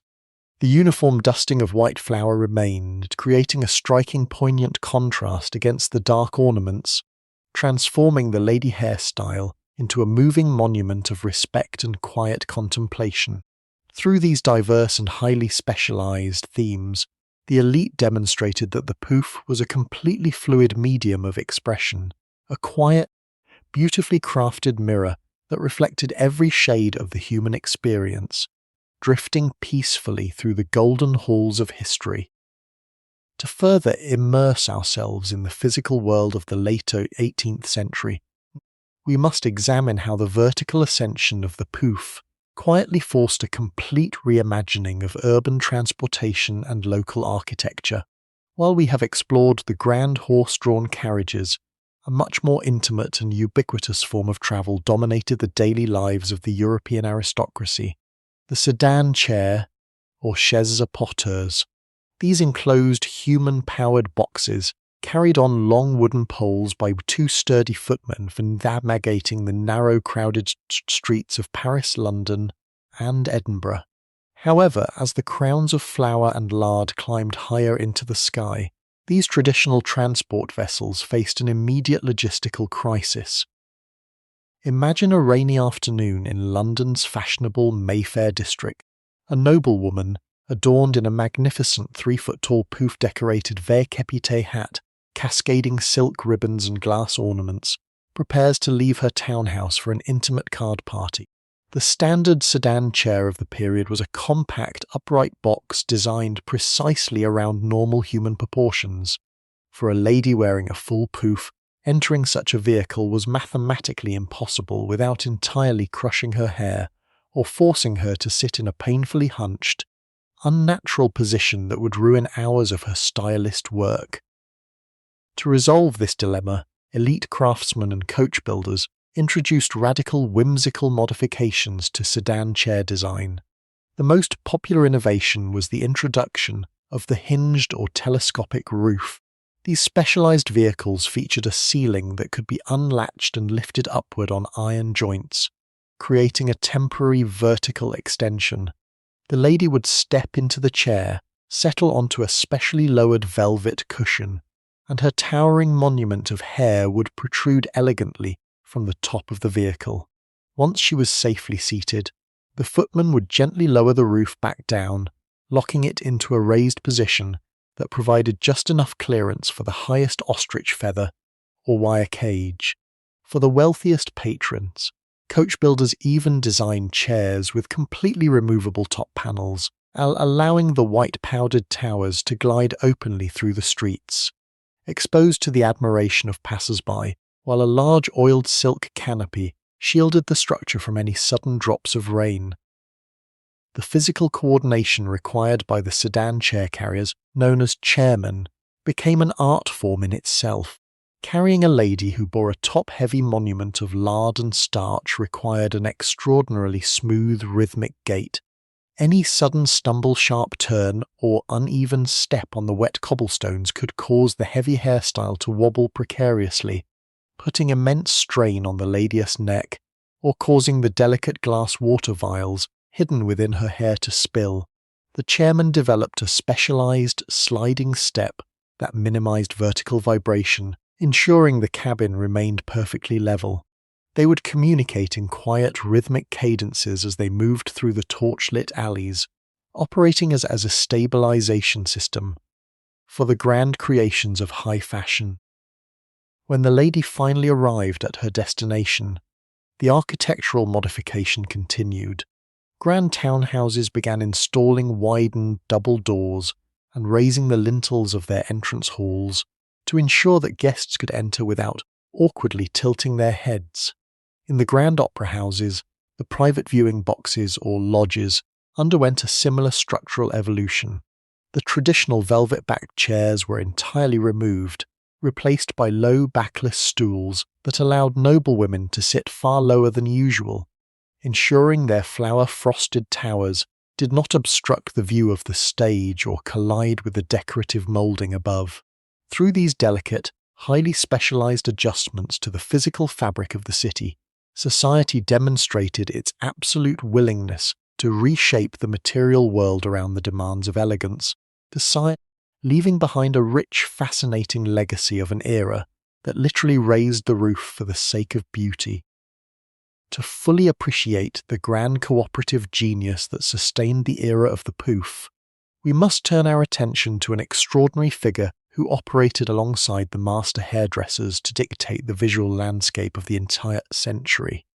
Mademoiselle Rose Bertin, universally recognized as the world's very first celebrity fashion designer, Bertin was affectionately, and sometimes mockingly, dubbed the Minister of Fashion by the French court.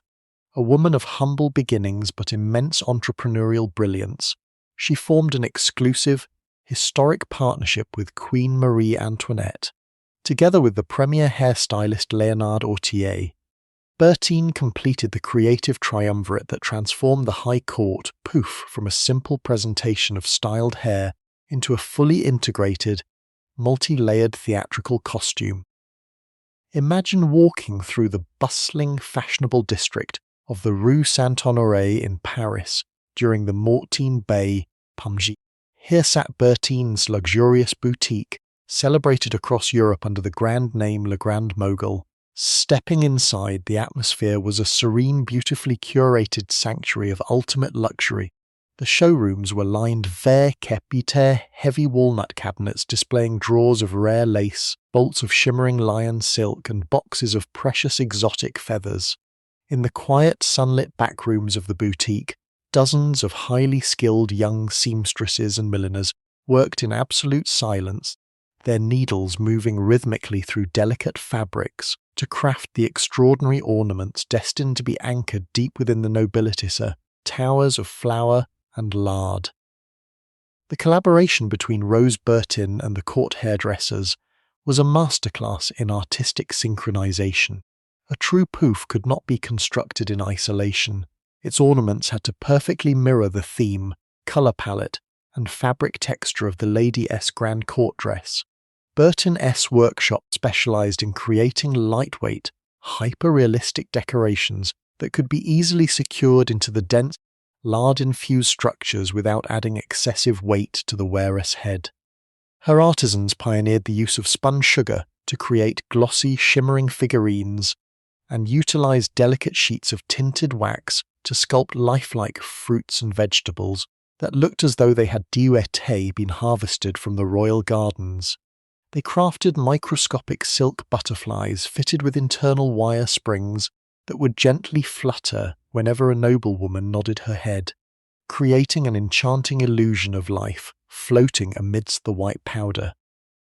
Beyond serving the immediate needs of the Versailles court, Rose Bertin utilized the structural grandeur of the pouf to launch one of the earliest systems of global fashion distribution. In an era before photography or widely circulated colour magazines, Bertin invented the pandours, or fashion dolls. These were beautifully crafted, full-sized or miniature mannequins made of wax, wood or porcelain. Every month, Bertin S workshop would meticulously dress these dolls in exact, scaled-down replicas of the latest court gowns. Crucially, the dolls were fitted Verkepte miniature, perfectly proportioned puffs complete with internal wire cages, animal fat pomades, a dusting of real kitchen flour, and tiny replicas of the iconic ostrich plumes. These beautifully adorned fashion dolls were securely packed into padded wooden crates and shipped across global trade routes to the royal courts of London, Vienna, Madrid, St. Petersburg, and even across the Atlantic to the wealthy merchants of Philadelphia. When a Pandora doll arrived at a foreign destination, local aristocrats and dressmakers would gather around the unboxing with intense curiosity, using the doll as a three-dimensional blueprint to replicate the exact heights, angles, and structural techniques of French fashion. Through these silent travelling ambassadors of style, the towers of flour and lard successfully colonized the global imagination, establishing a unified, cross-continental language of ultimate elegance, mapping out a world of beauty that continues to fascinate our minds across the peaceful passage of time. To fully experience the grand immersive theatre of the late 18th century, we must gently shift our gaze from the private sanctuary of the dressing room onto the polished expanse of the grand ballroom floor. The vertical ascension of the pouf did not merely alter the silhouette of the individual, it fundamentally rewritten the physical movements, social gestures, and choreography of the entire European aristocracy. The creation of these towering monuments of flour and lard necessitated a completely new school of physical poise, turning the traditional court dusters into a spectacular, slow-motion exercise in supreme balance and rhythmic grace. Imagine stepping into the great ballroom during a royal gala, where the air is a warm tapestry of burning wax candles, sweet rose water, and the faint, dusty scent of freshly applied wheat starch. The orchestra, positioned in a gilded balcony above, begins to play a stately minuet. The minuet was the absolute peak of courtly dance, a highly disciplined performance governed by strict geometric patterns and slow, measured steps. For a noblewoman carrying a 3-foot-tall tower of hair, wire, and heavy ornaments, this dance was far more than a sole pastime. It was a high-stakes demonstration of physical mastery. Every step forward, every elegant bow, and every gentle turn of the wrist had to be executed with an unyielding, perfectly vertical spine.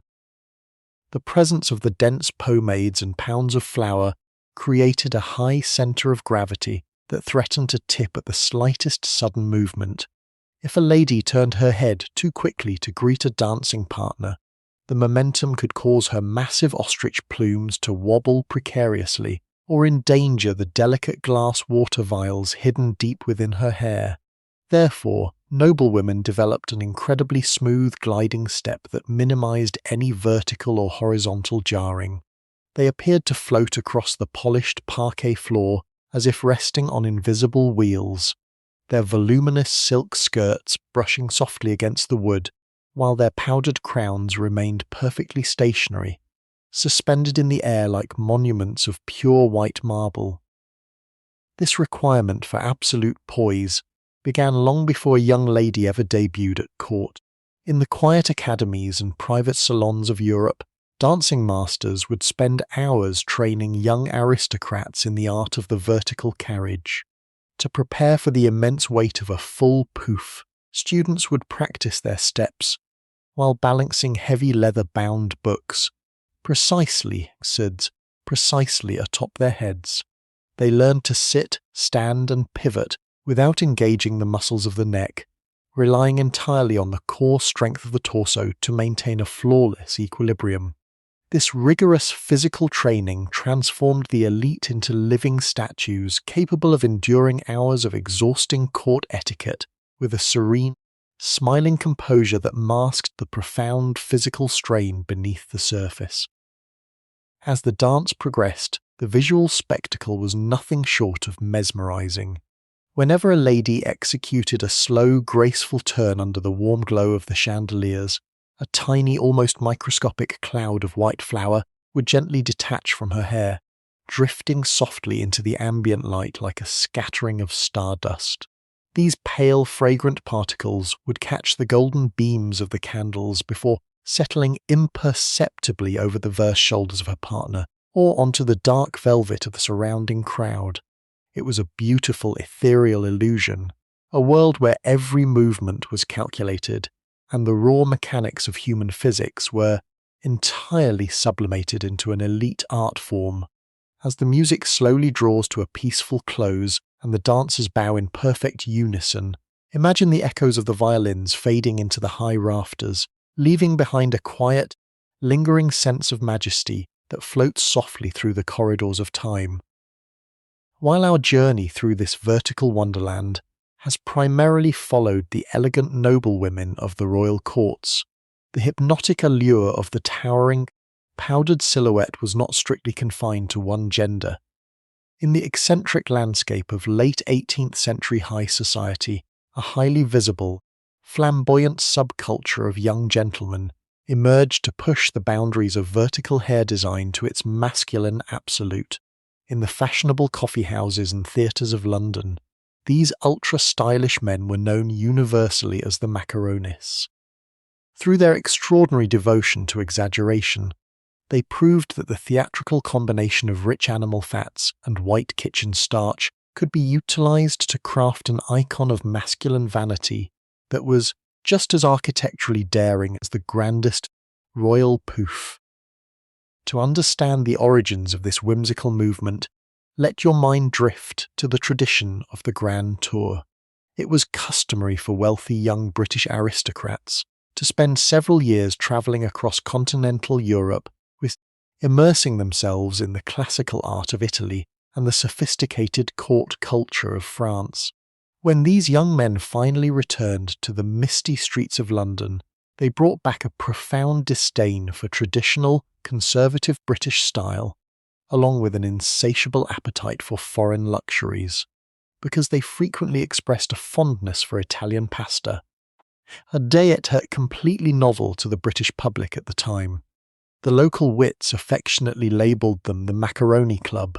Soon the term macaroni became a blanket description for any young gentleman who chose to live his life at the absolute zenith of stylistic excess. The defining feature of a true macaroni was his magnificent gravity-defying hairstyle. While traditional gentlemen wore modest, neatly tied wigs, the macaronis demanded unprecedented height. Their hairdressers would construct a massive, sweeping front section known as a toupee, which rose several inches, and sometimes a full foot straight up from the forehead. To support this vertical mass, the hair was packed internally with small horsehair pads and heavily saturated with the very same dense, scented pomades made from purified lard that we discovered in the Queen's dressing rooms. The back of the hair was arranged into an enormous, heavy club or loop of curls that rested against the nape of the neck, held together by oversized silk ribbons.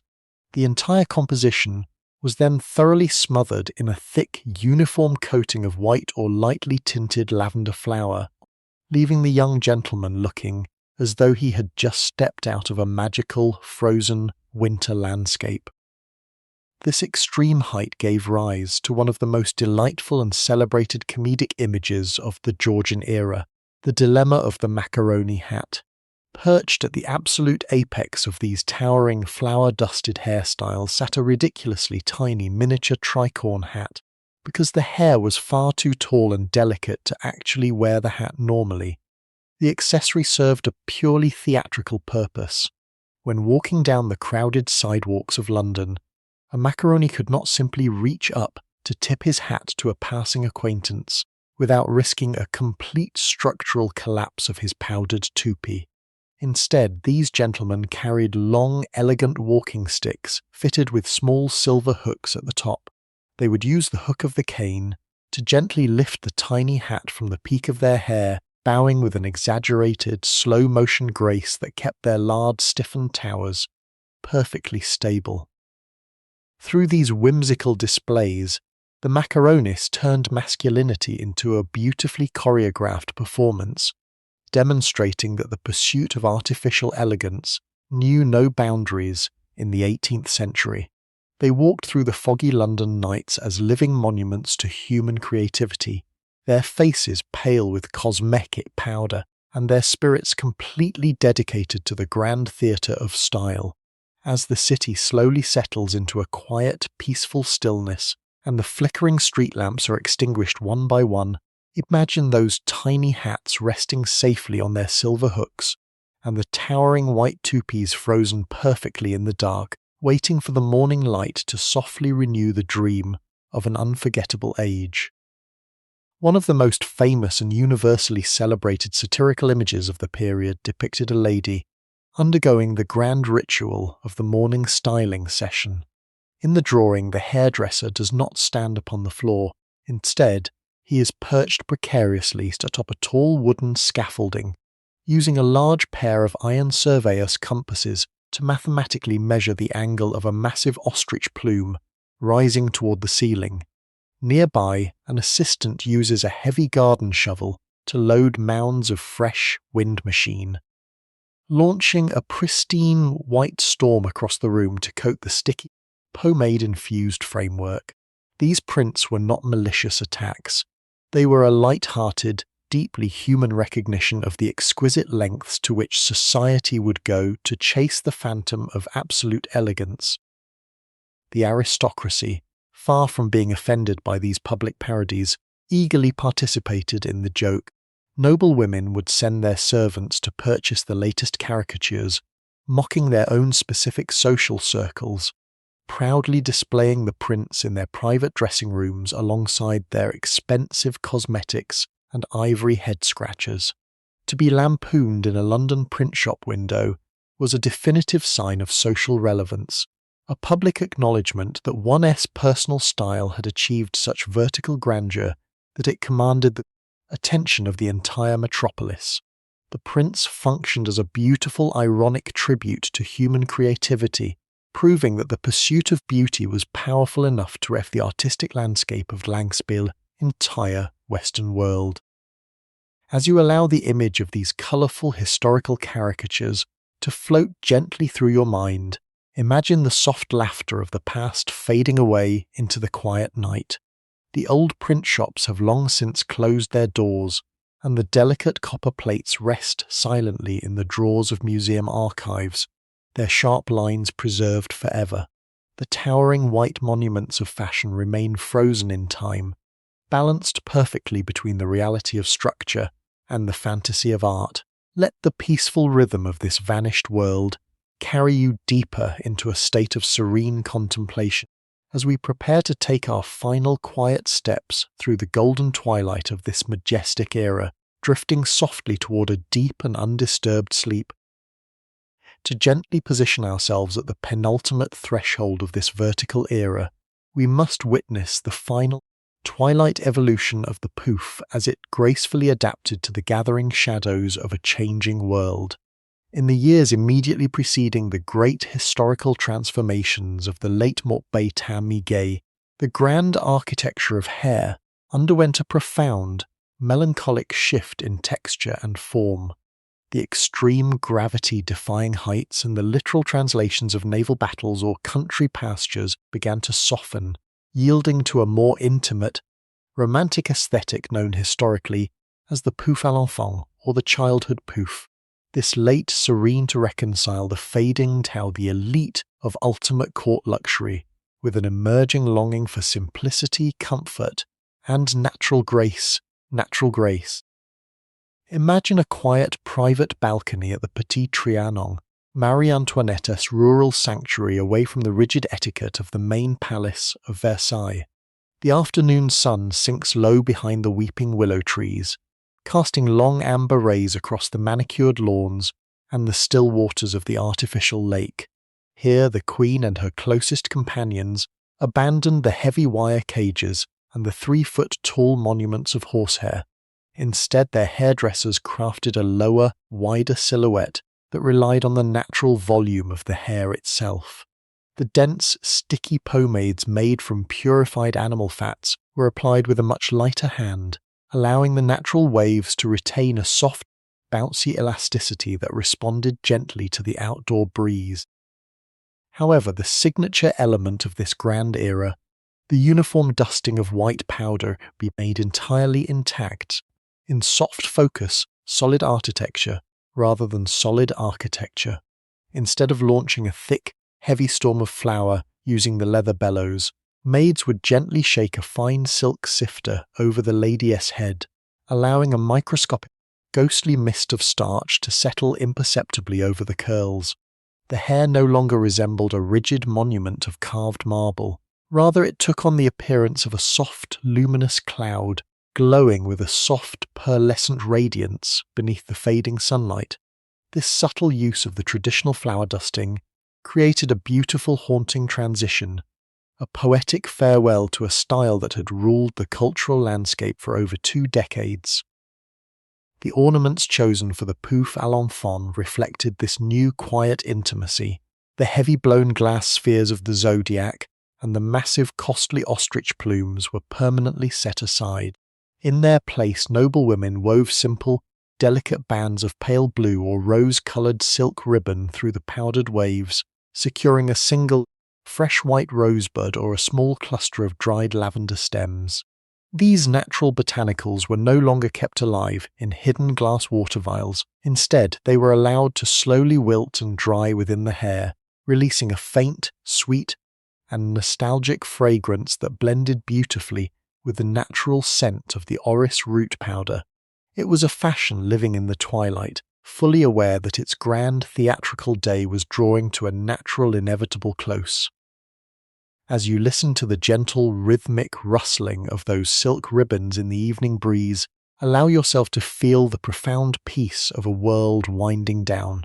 The frantic rivalries of Hattie-Ger-Hat society have dissolved into a quiet shared appreciation for the simple beauty of the present moment. The grand wire frameworks have been dismantled, the heavy jars of pomade are nearly empty, and the white powder hangs like a protective blanket over the memories of a magnificent age. Let your thoughts drift alongside the fading light of the palace gardens, sinking deeper into a state of serene comfort as we prepare to step together into the final, peaceful conclusion of this vertical journey, drifting softly toward a deep and unbroken sleep. As the magnificent tapestry of the 18th century draws its final velvet curtain, the soaring world of the pouf reaches its ultimals of historical memory. In the timeless historical memory, the shifting tides of political revolutions, changing laws, such as the famous hair powder tax of Mottenbach-Milam. Another day, the natural evolution of human ideals brought a gentle, permanent close to the era of the towering silhouette. The immense monuments of wire, purified animal fats, starch, did not vanish in anger. Instead, they quietly dissolved into the shadows of the past, leaving behind a rich, fascinating legacy of an age that was brave enough to treat human identity as a canvas for the grandest theatrical dreams. The physical artifacts of this gravity-defying age were slowly dismantled, returning to the simple elements from which they were born. The grand wire cages were folded down and tucked away into dark-lined porcelain jars that once held the lavender-scented pomades gathered a peaceful layer of undisturbed dust, and the fine white flour returned completely to its rightful place on the tables of the countryside to nourish a new generation. The aristocracy transitioned into an era of neoclassicism, embracing the soft, natural, unpowdered curls inspired by ancient Greece and Rome. Yet the memory of those 3-foot-tall towers of flower and silk remained etched into the human imagination, a beautiful, fleeting monument to a time when the pursuit of elegance knew absolute boundaries. Looking back across the vast, calm ocean of time, we recognize that the Pouf was far more than an exercise in elite vanity. It was a profound, multi-dimensional performance of human culture, a fleeting moment where architecture, engineering, perfumery, and storytelling converged directly upon the human brow. It proved that out of the most basic organic materials of the earth, simple grain and purified fat, human creativity could sculpt a crown fit for a legendary queen. The sight of those ghostly, pearl-encrusted towers, floating through the candlelit salons of Versailles, London, and St. Petersburg, remains one of the most mesmerizing, dreamlike images in the entire history of style. Now the grand palaces are completely silent, their long galleries resting in the cool blue shadows of the midnight hour. The heavy mercurial mirrors reflect only the peaceful stillness of the empty rooms, and the soft fragrant clouds of violet-scented starch have entirely settled into the dust of centuries. The long journey is complete. The story has reached its quiet home, and the restless spirits of the past have finally found an eternal, serene peace. Let the lingering echoes of this beautiful vanished world there Kepra appear around you like a soft linen cloak. Release the final, drifting thoughts of the day, allowing your breath to fall into a slow, comforting rhythm that carries you away from the waking world. May your mind float as lightly as a solitary ostrich plume, suspended in a golden sunbeam, and may your dreams be filled with the peaceful, timeless harmony of this grand historical tapestry. Sleep deeply, sweet dreamer, wrapped in absolute comfort, and awaken refreshed when the new morning light gently kisses the world. Good night, and may you have the most beautiful, undisturbed, and peaceful sleep. To fully appreciate the grand spatial theatre of the late 18th century, we must expand our gaze from the intimate confines of the dressing room and step into the vast, sweeping architecture of the royal palaces themselves. The vertical explosion of the Pouf did not merely change personal habits. It fundamentally challenged the physical boundaries of the grandest buildings in Europe. The architectural designs of the Baroque and Rococo eras, while celebrated for their soaring ceilings and monumental proportions, suddenly became a dynamic landscape where noblewomen had to navigate a complex matrix of height, light, and space. The daily movement through these palatial environments transformed into a slow, rhythmic dance of spatial awareness, turning every grand staircase and long gallery into a stage for physical poise. Let your mind drift to the majestic Escalier des Ambassadeurs, the grand marble staircase at the heart of Versailles. Imagine the scene on the night of a royal reception. The sweeping stone steps are illuminated by hundreds of silver torchères, their warm flames cast long shadows across the polychrome marbles, walls, and gilded balustrades. Descending such a staircase was a supreme test of courtly elegance for a lady bearing a 3-foot-tall monument of hair, lard, and flower. The high centre of gravity meant that any rapid descent or slight slip of the foot could result in an immediate loss of equilibrium. Therefore, noblewomen mastered a specialized technique of descending sideways, turning their bodies at a gentle angle to the steps. This allowed them to maintain perfect visual contact with the ground, while ensuring their towering white crowns remained perfectly swaying smoothly vertically, like the masts of ships navigating a calm, golden sea. As the guests moved from the grand staircases into the formal state apartments, a new architectural variable presented itself: the low-hanging crystal chandeliers. In the late Mortine Begay, grand salons were illuminated by massive multi-tiered fixtures holding hundreds of real beeswax candles. To maximize the illumination of the room, these chandeliers were often lowered on heavy silken ropes to sit just above the eye level of the standing crowd. For a lady adorned with a full pouf topped with delicate ostrich plumes or flammable silk ribbons, walking directly beneath these low-hanging fields of fire required absolute vigilance.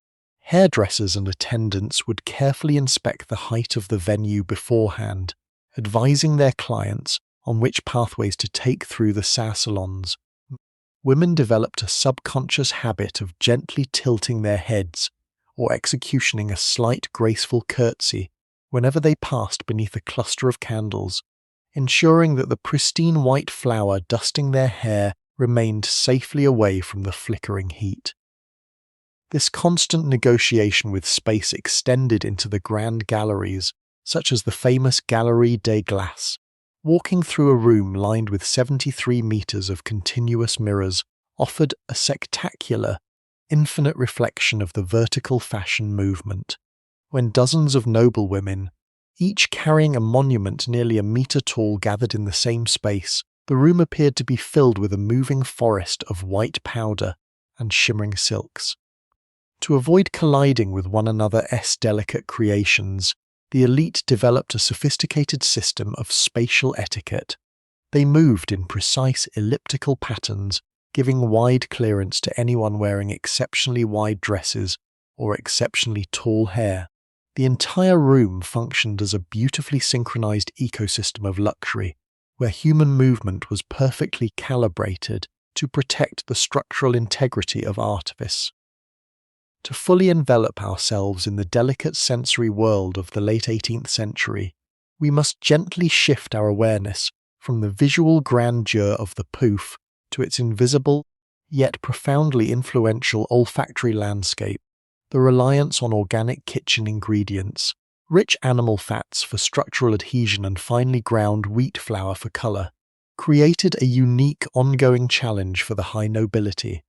Over the course of several weeks, as a single hairstyle was preserved, altered and rebuilt without being washed, the natural scents of these organic materials would inevitably interact with the warm environment of the court. To maintain an aura of absolute refinement, the aristocracy catalyzed a magnificent revolution in the art of perfumery, transforming the daily care of the pouf into a complex symphony of exquisite masking fragrances. Let your thoughts drift to the sunlit laboratory of a master royal perfumer, such as Jean-Louis Farjeon, the personal creator of scents for Queen Marie Antoinette, or the historic house of Houbigant in Paris. The air in these toxicating tapestry of precious essential oils, drying botanicals, and amber glass vials. To prepare the lard-based pomades for the Queen's dressing room, a perfumer could not simply use raw animal fat. Instead, the material underwent an extensive multi-day purification process known as enfleurage. Master apprentices would wash the mutton tallow or lard repeatedly in fresh spring water, double distilled rose water, or orange flower blossom extract. This meticulous washing systematically stripped away the natural heavy scent of the fats, leaving behind a perfectly neutral smooth white base that carried only the faintest, sweet whisper of summer gardens. Once the fat base was purified, the perfumer would infuse it with highly concentrated, luxurious botanical essences. For the spring and summer seasons, the pomades were heavily scented volatile top notes of Calabrian bergamot, sweet violet, and crushed jasmine petals. In the damp, cold months of winter, the formula shifted toward deep fixative base notes such as warm ambergris, rich musk, and powdered benzoin resin imported from the Far East. These heavy, warm ingredients acted as an aromatic shield, anchoring the scent deep within the horsehair cushions and wire cages of the pouf, ensuring that even under the stifling heat of a crowded ballroom candlelit by thousands of wax tapers, the lady would exude an aura of unyielding floral freshness. The customization of the sensory experience extended directly into the white powder itself. The wheat and potato starches used to create the ghostly, pale complexion of the hair were rarely applied in their plain raw state. Instead, specialized merchants would blend the fine flour with massive quantities of pulverized Florentine iris root or orris root. This precious botanical powder possessed a natural, delicate scent, identical to fresh violets, and had the unique chemicalless fragrant moisture, while slowly releasing its fragrance over time. A ladyess maid would also mix dried, ground lavender blossoms or crushed rosebuds into the powder boxes before using the leather bellows to launch the white mixture into the air. This multi-layered approach to fragrance created a fascinating invisible theatre around the elite. When a noblewoman glided gracefully through the mirrored salons of the palace, she did not merely occupy space visually.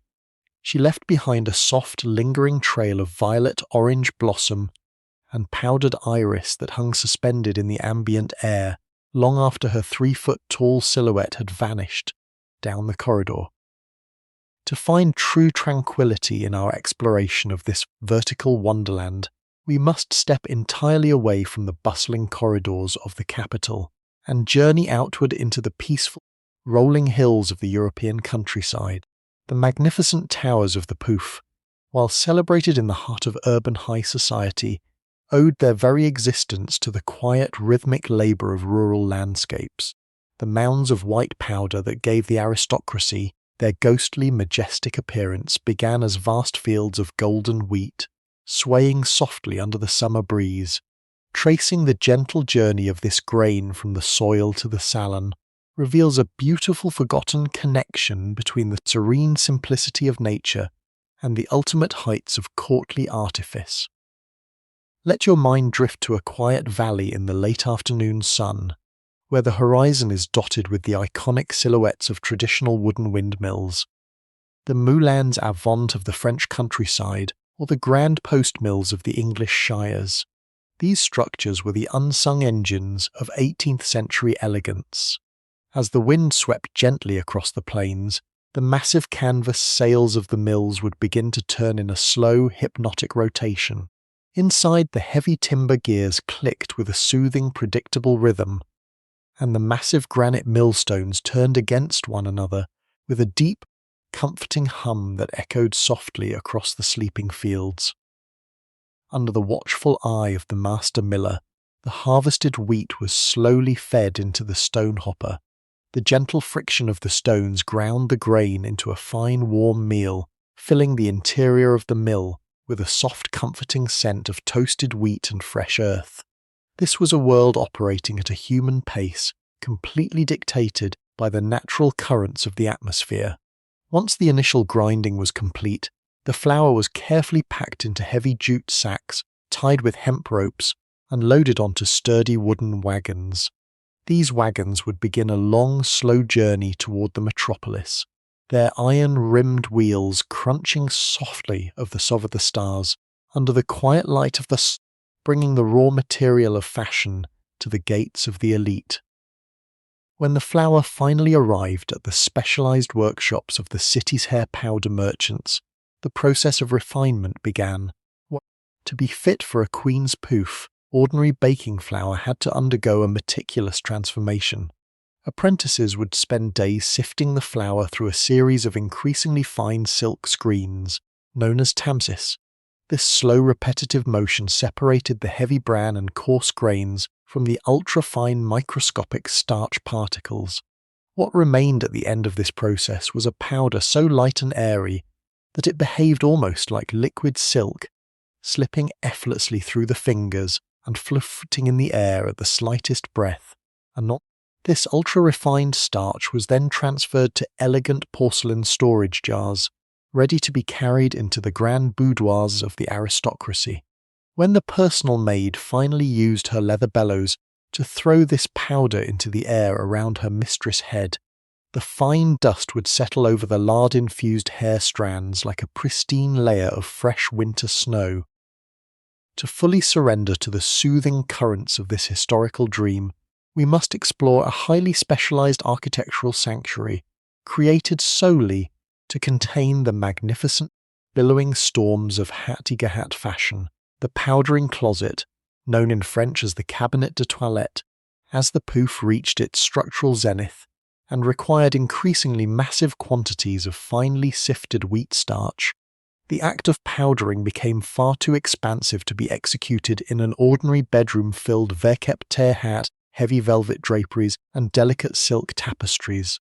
To protect their luxurious interiors from a permanent layer of white dust, the European aristocracy engineered a dedicated minimalist room within their private apartments. A small, intimate space designed entirely around the choreography of the powder storm. Let your mind wander to the quiet layout of a grand estate in the early morning light. Tucked away just beyond the main bedchamber sat this specialized closet. Unlike the rest of the palace, which was adorned with intricate carvings and heavy fabrics, the powdering room was a model of pristine, functional simplicity. The walls were frequently lined with smooth, polished wooden paneling or slick marble tiles that could be easily wiped clean at the end of the day. The floor was left bare, constructed from polished dark hardwoods or cold stone plaques. In the center of this quiet room stood a single sturdy chair, positioned beneath a small window that allowed the morning sun to illuminate the swirling air currents within.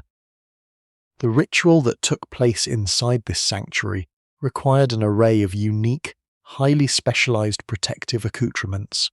Before the powdering bellows could be deployed, the noblewoman had to be completely shielded from the oncoming cloud. Her maid would wrap her shoulders in a voluminous heavy linen cape called a peignoir, designed specifically to catch the falling white dust before it could touch her undergarments.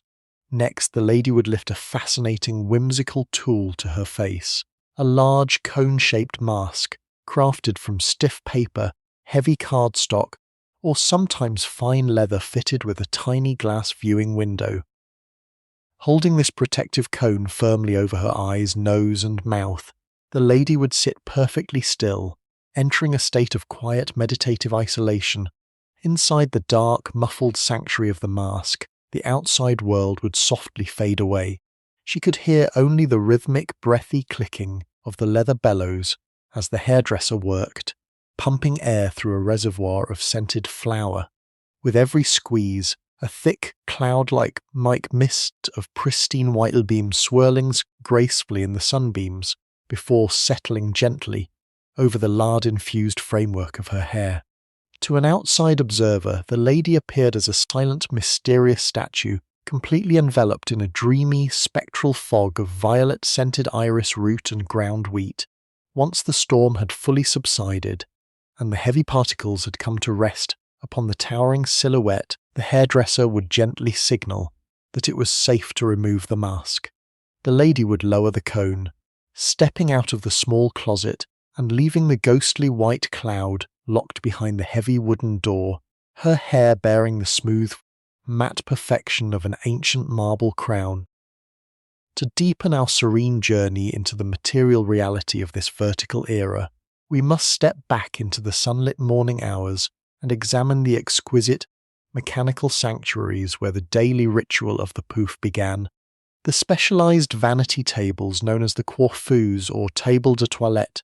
As the architecture of hair escalated in height and complexity, an ordinary dressing table was no longer sufficient to support the vast array of pins, wires, purified pomades, and delicate ornaments required for the transformation. In response, the elite cabinet makers of Paris and London, the celebrated ebonistas of the Rococo and Neoclassical eras, engineered extraordinary pieces of furniture that were part luxury art, part mechanical marvel, designed specifically to serve as the command center for the towering creations of high fashion. Imagine entering a quiet private boudoir just as the early dawn light begins to stream through the tall arched windows, casting a soft golden glow across a masterwork of woodwork resting on a plush Persian rug. These specialized tables, crafted by legendary artisans like Jean-Henri Riesner or David Röntgen, were masterpieces of hidden engineering. Outwardly, they appeared as elegant, minimalist desks fashioned from the rarest exotic woods, rich kingwood, satin-textured tulipwood, and deep, lustrous mahogany, all polished with natural oils to a mirror-like sheen that softly reflected the flickering light of nearby candles. The surfaces were often decorated with intricate marquetry, depicting delicate garlands of flowers or sleeping classical muses, masking the complex internal machinery beneath.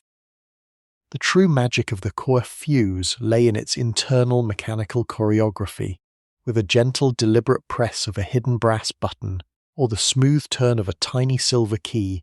The table would quietly come alive.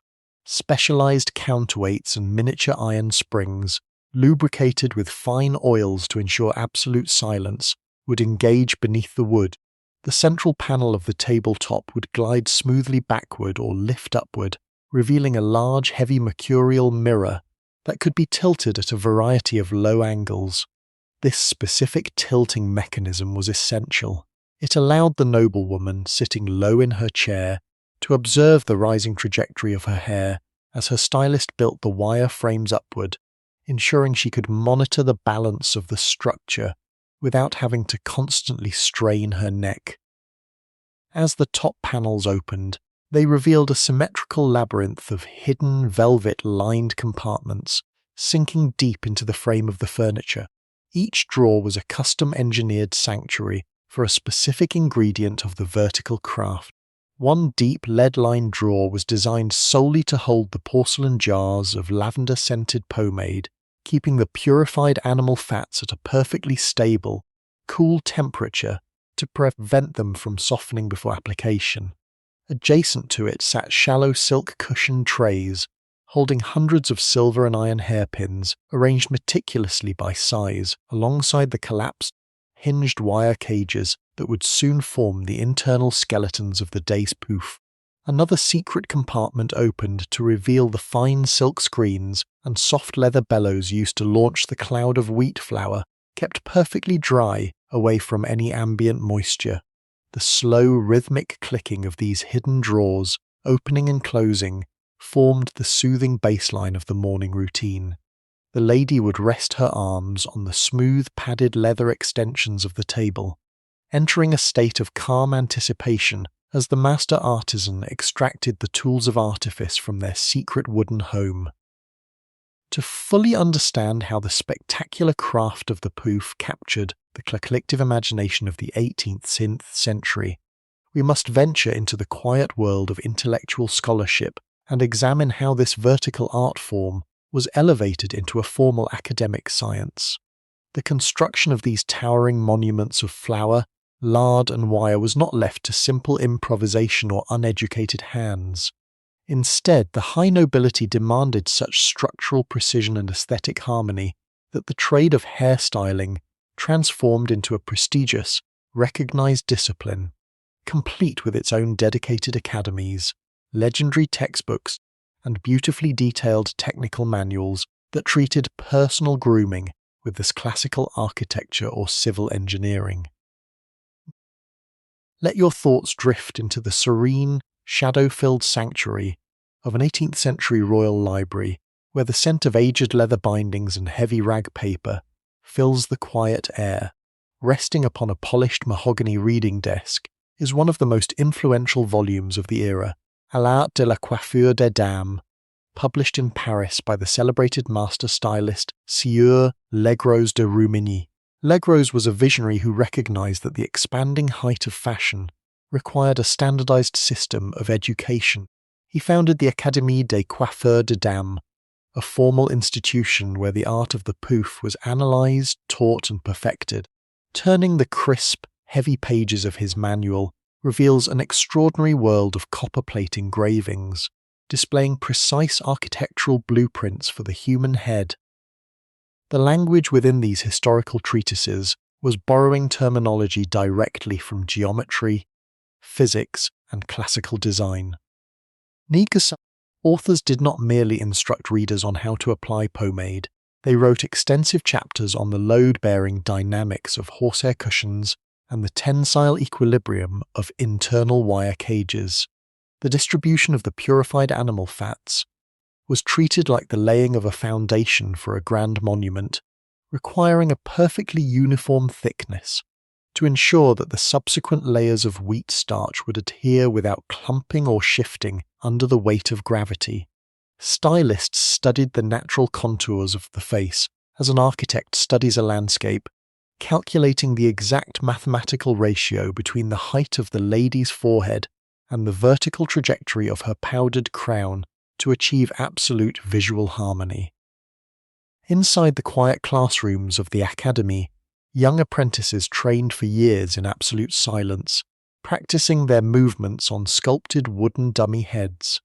They learned the rhythmic, hypnotic art of the comb, discovering how to weave natural hair strands around the wire skeletons with a gentle, consistent tension that would not cause discomfort to the wearer over the coming weeks.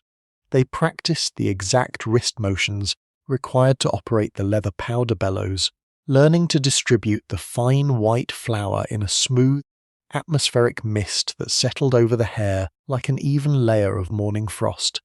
This rigorous training transformed the court hairdressers from simple labourers into elite artisans, highly valued by the royal courts and capable of commanding immense fortunes for their specialised knowledge. To fully appreciate the grand cultural zenith of the Pouf before it began its gentle descent into the pages of history, we must explore how this vertical phenomenon was captured, celebrated, and immortalised by the mass media of the 18th century. Long before the advent of digital imagery or global news networks, the towering structures of wire, lard, and flour found their most enduring mirror in the bustling world of print shops and copperplate caricatures. In the quiet cobblestone alleys of London and Paris, the public gathered not to condemn, but to marvel at the whimsical exaggerations of the press, turning the daily challenges of hattie-go-hat fashion into a shared cross-continental comedy that cemented the Pouf as the defining visual icon of an unforgettable era. Imagine walking down the misty evening streets of London's Fleet Street or the vibrant arcades of the Palais Royal in Paris. The warm amber glow of oil lamps illuminates the glass windows of the print cellars, where hundreds of hand-coloured etchings are displayed for the entertainment of passers-by. Artists like James Gilray, Thomas Rowlandson and Matthew Darley found endless inspiration in the architectural ambitions of the aristocracy. Their satirical prints treated the Pouf with a delightful, affectionate absurdity, depicting fashionable noblewomen with hair so immense that gardeners needed long ladders to trim the decorative hedges nestled within the curls, or showing top-heavy ladies being swept entirely off their feet by a sudden gust of autumn floating away into the sky like beautiful powdered silk balloons. One of the most famous and universally celebrated satirical images of the depicted a lady undergoing the grand ritual of the morning styling session. In the drawing, the hairdresser does not stand upon the floor. Instead, he is perched precariously atop a tall wooden scaffolding, using a large pair of iron surveyor-esque compasses to mathematically measure the angle of a massive ostrich plume rising toward the ceiling.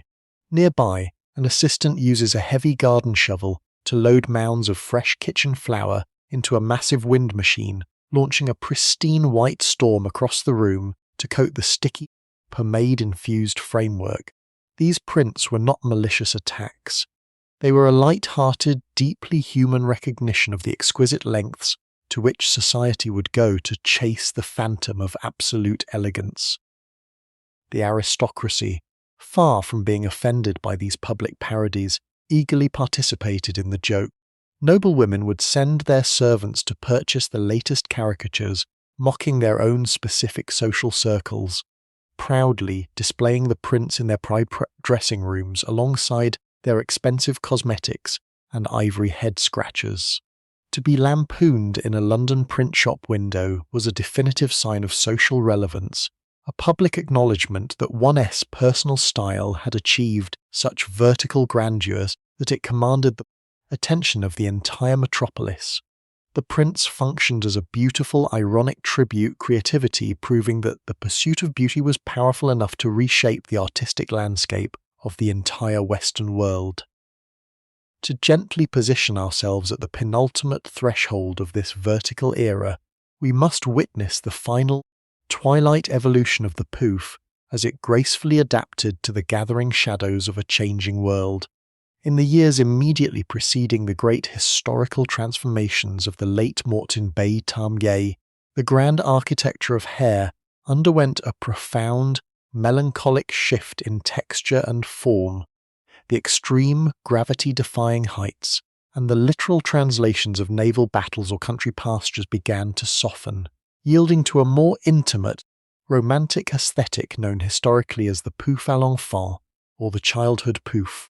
This late, serene variation demonstrated how the elite sought to reconcile the fading dream of ultimate court luxury with an emerging longing for simplicity, comfort, and natural grace.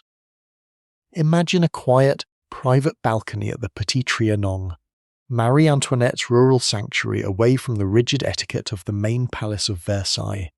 The afternoon sun sinks low behind the weeping willow trees, casting long amber rays across the manicured lawns and the still waters of the artificial lake. Here, the Queen and her closest companions abandoned the heavy wire cages and the 3-foot-tall monuments of horsehair. Instead, their hairdressers crafted a lower, wider silhouette that relied on the natural volume of the hair itself. The dense, sticky pomades made from purified animal fats were applied with a much lighter hand, allowing the natural waves to retain a soft, bouncy elasticity that responded gently to the outdoor breeze. However, the signature element of this grand era, the uniform dusting of white powder, intact, though its application became an exercise in soft focus rather than solid architecture. Instead of launching a thick, heavy storm of flour using the leather bellows, maids would gently shake a fine silk sifter over the lady's head, allowing a microscopic, ghostly mist of starch to settle imperceptibly over the curls. The hair no longer resembled a rigid monument of carved marble, rather, it took on the appearance of a soft, luminous cloud, glowing with a soft, pearlescent radiance beneath the fading sunlight. This subtle use of the traditional flower dusting created a beautiful, haunting transition, a poetic farewell to a style that had ruled the cultural landscape for over 2 decades. The ornaments chosen for the Pouf à l'enfant reflected this new, quiet intimacy. The heavy-blown glass spheres of the zodiac and the massive, costly ostrich plumes were permanently set aside. In their place, noble women wove simple, delicate bands of pale or blue or rose silk ribbon through the powdered waves, securing a single fresh white rosebud or a small cluster of dried lavender stems. These natural botanicals were no longer kept alive in hidden glass water vials. Instead, they were allowed to slowly wilt and dry within the hair, releasing a faint, sweet, and nostalgic fragrance that blended beautifully with the natural scent of the orris root powder. It was a fashion living in the twilight, fully aware that its grand theatrical day was drawing to a natural, inevitable close. To bring our long, enchanting journey through this powder-white world, we must finally enter the deep conclusion of the deep stillness of the 18th century midnight hour. After the grand galas had concluded, the music had faded, and the sedan chairs had returned to their dark stables, the noblewoman returned to the quiet sanctuary of her bedchamber.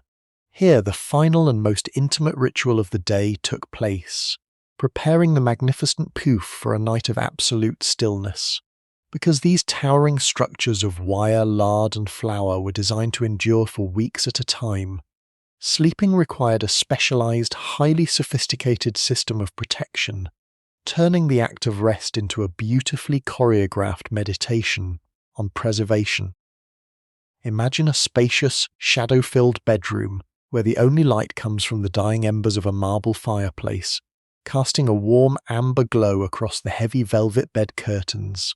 The lady sits quietly at her night vanity, while her personal chambermaid begins the evening preparation. The outermost fragile ornaments, the heavy ostrich plumes, and the delicate silk butterflies are gently detached from the hair tower with slow practiced movements. These precious decorations are carefully wiped clean of any stray flower dust and laid to rest in silk-lined wooden boxes safely tucked away until the morning light. Once the surface ornaments were removed, the maid would retrieve an extraordinary textile artifact designed specifically for the nocturnal hours, the bonnet de nuit, or the grand aristocratic nightcap. These were not ordinary caps. They were crafted from the lightest white gauze, breathable linen, or rich satin. Miko, the nightcap was carefully expanded and lowered over the entire 3-foot-tall structure of the hair, fitting snugly around the brow and the nape of the neck with soft adjustable drawstrings.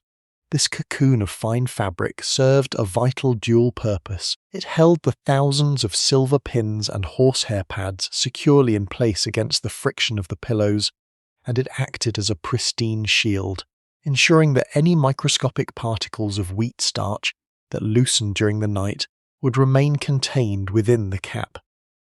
With her head securely enveloped in this soft white cloud, the lady was ready to recline upon her state bed. She did not sink into soft feather pillows which would immediately crush the sides of her vertical masterpiece. Instead, she positioned her neck precisely upon a specialized wooden neck rest, or traversin de bois, beautifully padded with layers of horsehair and wrapped in the smoothest, coolest silk. This rigid support elevated her head entirely above the mattress, allowing the towering nightcap to hang suspended in the open air, completely untouched by gravity.